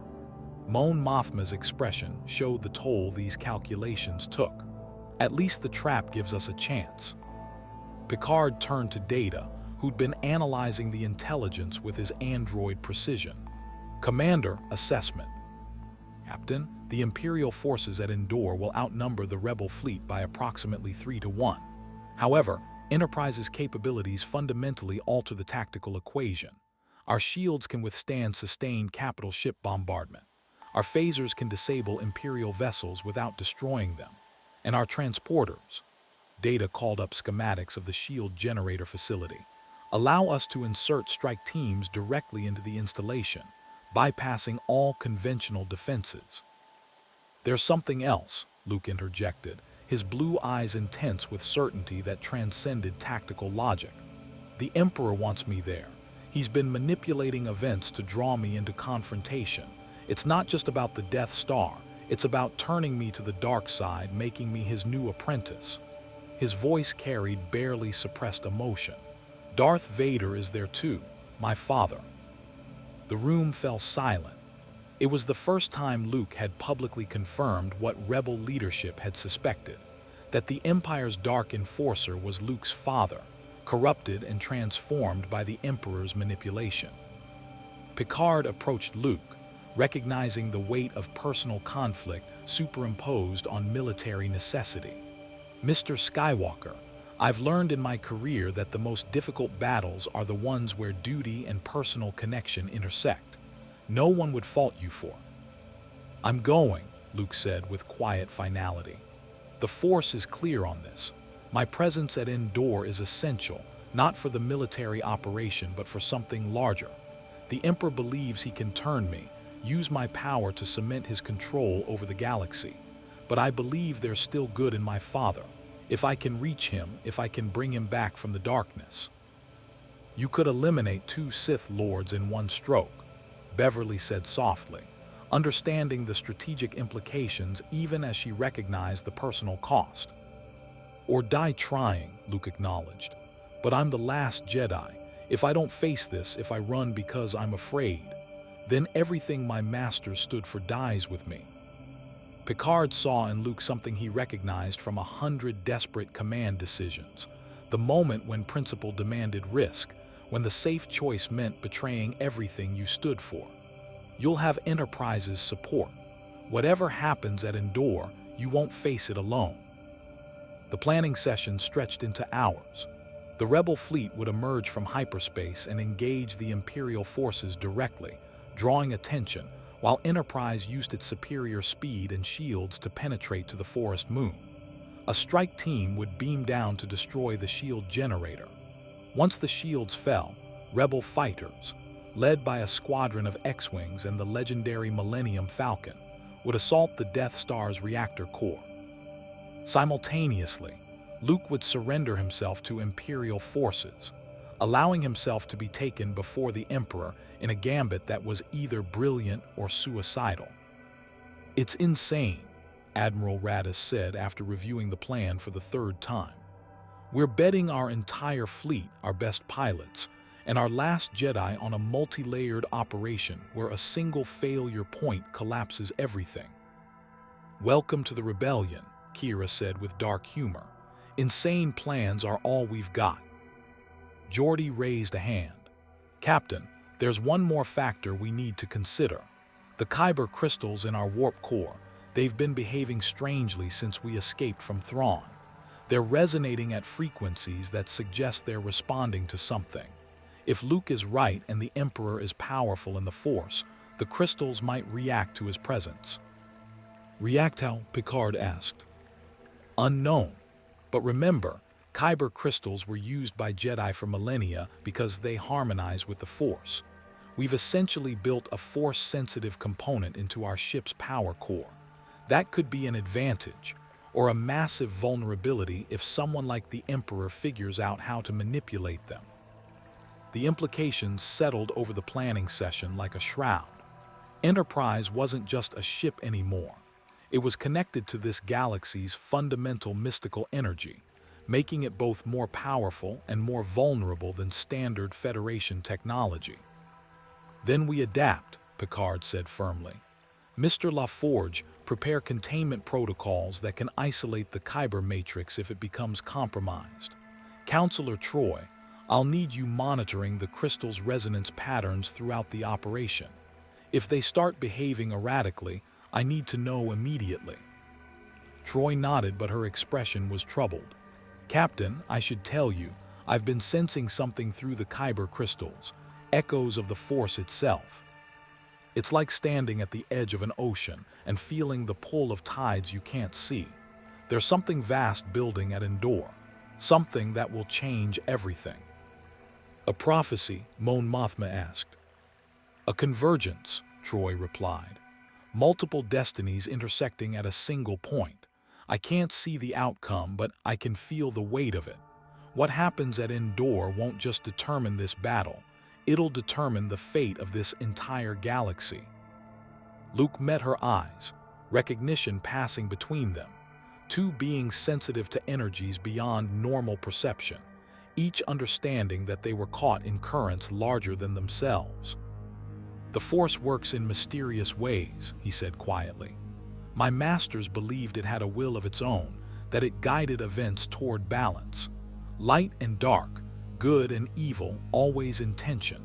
Maybe that's what we're all feeling, the Force itself preparing for something that will tip the scales one way or another." Picard stood before the holographic display, seeing not just tactical overlays but the accumulated hopes of billions of beings across this galaxy. Refugees, resistance fighters, families hiding Force-sensitive children, entire species oppressed by Imperial doctrine. They didn't know about Enterprise, about the Federation, about a ship from another universe that had stumbled into their war. They only knew that somewhere, someone was still fighting. "Admiral Akbar, when does the fleet depart?" 18 hours. We'll assemble at the rendezvous point and make the jump to hyperspace simultaneously. Enterprise will need to match our timing. Can your vessel keep pace with hyperspace travel?" Data nodded. "Our warp drive can match and exceed hyperspace velocities, Admiral. We will be able to accompany your fleet to Endor." "Then it's settled." Mon Mothma looked at each commander in turn, her gaze lingering on Picard. "Captain, your Federation isn't here. Your government hasn't authorized this action. By all rights, you could walk away, find some quiet corner of the galaxy, and wait for a chance to return home. Why risk everything for our fight?" Picard met her eyes, seeing the question behind the question. "Are you really committed, or will you abandon us when the cost becomes too high?" "Senator, I've spent my career believing that principles matter more than borders. The Federation stands for something, the inherent dignity of all sentient beings, the right to self-determination, opposition to tyranny in all its forms. Those principles don't stop mattering just because we've crossed dimensional barriers. If Enterprise can help free this galaxy from oppression, then that's exactly what we'll do. Not because Starfleet ordered it, but because it's right." The room was silent for a moment, then Akbar nodded slowly. "Then may the Force be with us all. We're going to need it." Enterprise hung in space among the rebel fleet, dozens of ships of wildly different configurations, united only by their shared opposition to the Empire. From the bridge, Picard watched the organized chaos of final preparations. Fighters ran system checks, capital ships loaded munitions, and throughout the fleet, beings said goodbye to loved ones, knowing many wouldn't survive what came next. "Captain," Worf said from Tactical, "I have been analyzing Imperial doctrine, and this plan concerns me. The Empire's tactical philosophy emphasizes overwhelming force and centralized command. Thrawn will have anticipated our strategies and positioned countermeasures. We will be walking into a carefully prepared killing field." "I know, Mr. Worf, but sometimes the only way through a trap is straight ahead." Riker moved beside Picard, speaking quietly. "Sir, I've been thinking about what happens if we succeed. If the Emperor is killed, if the Death Star is destroyed, That creates a power vacuum in a galactic empire. The resulting chaos could kill billions. And if we do nothing, the Death Star becomes operational and kills billions with certainty. Sometimes there are no good choices. Number 1. Only least worst options. Philosophical Captain Picard, came an unexpected voice. Luke Skywalker stood at the turbolift entrance, having beamed aboard with a small pack of belongings. Mind if I hitch a ride to Endor? Of course not, though I thought you'd be traveling with the Rebel fleet. I was, but the Force suggested I'd be more useful here. Luke approached the view screen, staring at the assembled fleet. They're all so brave. Most of them know this is probably their last mission, but they're going anyway, because hope matters more than survival. Picard studied the young Jedi, seeing the weight of destiny pressing down on shoulders barely old enough to carry it. Mr. Skywalker, Luke, I know something about the burden of command, the weight of decisions that affect countless lives, if you need. I'm going to face my father, Luke interrupted, his voice steady despite the enormity of the statement. I'm going to stand before the Emperor himself and trust that the good in Anakin Skywalker hasn't been completely destroyed. It's probably the stupidest tactical decision imaginable, but the Force tells me it's necessary. Then trust the Force, Troy said, moving to join them. I've learned in my career that some forms of knowledge transcend logic. Intuition, empathy, faith. They're all ways of perceiving truths that analysis can't reach. If your instincts say this is the path, then walk it. Luke smiled, some of the tension leaving his shoulders. Thank you, counselor, both of you. It's strange, I've been training as a Jedi for years now, learning to trust the Force, but it helps to hear someone else say it's not crazy. Oh, it's definitely crazy, Riker said with a slight smile. But sometimes crazy is all we've got. The fleet began its final preparations. Enterprise's crew manned battle stations with practiced efficiency, damage control teams on standby, medical prepared for casualties, engineering monitoring the Kyber-enhanced warp core for any sign of instability. On the hangar deck, a Federation shuttle had been modified to match the Rebels' shuttle designs, ready to transport the strike team to Endor's surface. Geordi's voice came through from engineering. Captain, the Kyber crystals are stable, but they're definitely responding to something. The resonance frequency keeps shifting like they're trying to tune into a signal we can't perceive. Whatever's waiting at Endor, the Force is already reaching toward it. Acknowledged. Monitor closely and report any changes. Admiral Akbar's face appeared on the view screen, broadcast to the entire fleet. All ships, this is home one. We are approaching the final countdown to hyperspace jump. Check your coordinates one final time. Remember, the fate of the Alliance, possibly the fate of the galaxy, depends on what we do in the next hours. Trust in the Force, trust in each other. And may we all see the dawn of a free galaxy. Akbar out. The countdown began. Around Enterprise, Rebel ships began disappearing into hyperspace, white flashes of light as they tore through dimensions toward their destiny. Picard felt the familiar weight of command settle over him, the clarity that came from total commitment. Helm, lay in course for Endor. Match the Rebel fleet's trajectory and velocity. Course laid in, Captain. Engage. Enterprise's Kyber-enhanced warp drive activated, but this time something was different. The crystals didn't just power the engine, they sang. Troy gasped, feeling the harmonic resonance as the crystals connected to the Force itself, using that mystical energy to enhance the warp field in ways Federation engineers had never imagined. Captain, Data said, wonder evident even in his android voice. The Kyber crystals are interfacing with the Force field. We are not just traveling faster than light. We are traveling along Force currents, pathways of energy that exist throughout the galaxy. Our speed has increased by 23%. Space blurred around them as Enterprise followed the Rebel fleet toward Endor, toward the Emperor's trap, toward a confrontation that would determine whether tyranny or freedom prevailed in this galaxy far, far away. In his ready room, Picard recorded what might be his final log entry. We are about to engage in a battle that will decide the fate of billions. Enterprise is alone, cut off from Starfleet, from the Federation, from everything we've ever known. But we are not powerless. We carry with us principles that transcend universes.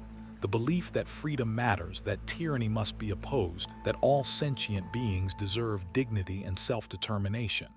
If we fall at Endor, we fall standing for something. And perhaps that's the greatest legacy any ship, any crew can leave. Picard out. The stars streaked past as Enterprise raced toward destiny, carrying the hopes of two galaxies, one that had sent them, and one that desperately needed them. Behind them, Thrawn watched from the bridge of the Chimera, his tactical displays showing the rebel fleet's trajectory. Everything was proceeding exactly as he'd predicted. The unknown vessel, Enterprise, was committed. The rebels were committed, and waiting at Endor was not just an Imperial fleet, but a trap within a trap within a trap. Admiral, his tactical officer, reported, "The rebel fleet has entered hyperspace on course for Endor." "Excellent, signal all forces, execute protocol Chimera. It's time to end this rebellion once and for all." In the vacuum of space, two philosophies raced toward collision. The Empire's doctrine of control through overwhelming force, and Starfleet's belief that principles mattered more than power. One would prevail, one would be proven wrong. And in the balance hung the fate of an entire galaxy, waiting for heroes from beyond the stars to tip the scales toward light, or let darkness prevail forever. The Battle of Endor would be remembered in two galaxies as the moment when impossible hope defeated inevitable tyranny. Enterprise emerged from warp above the forest moon to find Thrawn's trap springing exactly as predicted. Dozens of star destroyers surrounding the rebel fleet, the Death Star's superlaser operational and devastating. But what the Empire hadn't predicted was a ship that could beam strike teams through shields, that could disable capital ships with surgical precision, that carried principles stronger than any weapon. Picard watched from his command chair as Luke Skywalker surrendered himself to Imperial forces, trusting in something beyond tactics or strategy. The young Jedi's faith would be tested in the Emperor's throne room, where father and son confronted darkness itself while the galaxy burned around them. Enterprise's transporters deposited Han Solo's strike team directly inside the shield generator facility, bypassing defenses that should have been impenetrable. The shields fell. Rebel fighters, led by Lando Calrissian in the Millennium Falcon, dove into the Death Star's superstructure, racing toward the reactor core while TIE fighters and turbolaser fire tried desperately to stop them. And in the throne room, something happened that no tactical analysis could have predicted. Darth Vader, the Empire's enforcer, the Dark Lord who had slaughtered Jedi and crushed rebellions, looked at his son being tortured by the Emperor's lightning and made a choice. Not the choice of power or survival, but the choice of love over fear, redemption over damnation. Anakin Skywalker returned in those final moments, destroying the Emperor and saving his son at the cost of his own life. The Force, it seemed, valued balance over domination after all. When the Death Star exploded, a second sun briefly illuminating Endor's night, it wasn't just a space station dying. It was the symbol of Imperial might, the weapon of ultimate terror, proving vulnerable to beings who refused to surrender hope. Thrawn watched from the Chimera as his perfect trap collapsed into chaos. The Emperor dead, the Death Star destroyed, his fleet scattered by a combination of rebel determination and Enterprise's impossible technology.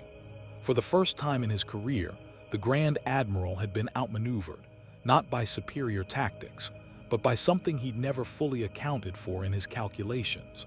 The power of beings willing to sacrifice everything for principles that transcended survival. Months later, Enterprise remained in this galaxy, working with the fledgling New Republic to rebuild what the Empire had destroyed. Picard knew they might never find a way home, might spend the rest of their lives here, displaced but not purposeless. Captain's log, final entry regarding the Battle of Endor. We came to this galaxy by accident, stayed by choice, and fought by conviction. The Federation's principles, equality, freedom, dignity for all sentient beings, proved as powerful here as in our own universe. We are Starfleet. We explore, we discover, and when necessary, we stand for something. Even across dimensional barriers, even alone against an empire, we are never truly alone, because principles connect us to all beings who yearn for freedom. On the view screen, a galaxy once darkened by tyranny now flickered with the light of rekindled hope. An Enterprise, the ship from beyond the stars, kept watch over the dawn of a new era, proof that some things mattered everywhere in every universe for all time. The Force had brought them here. Their choices had kept them here. And perhaps in the grand design of multiple realities, that was exactly where they were meant to be. May the Force be with them, and also with all who stand against darkness wherever stars shine.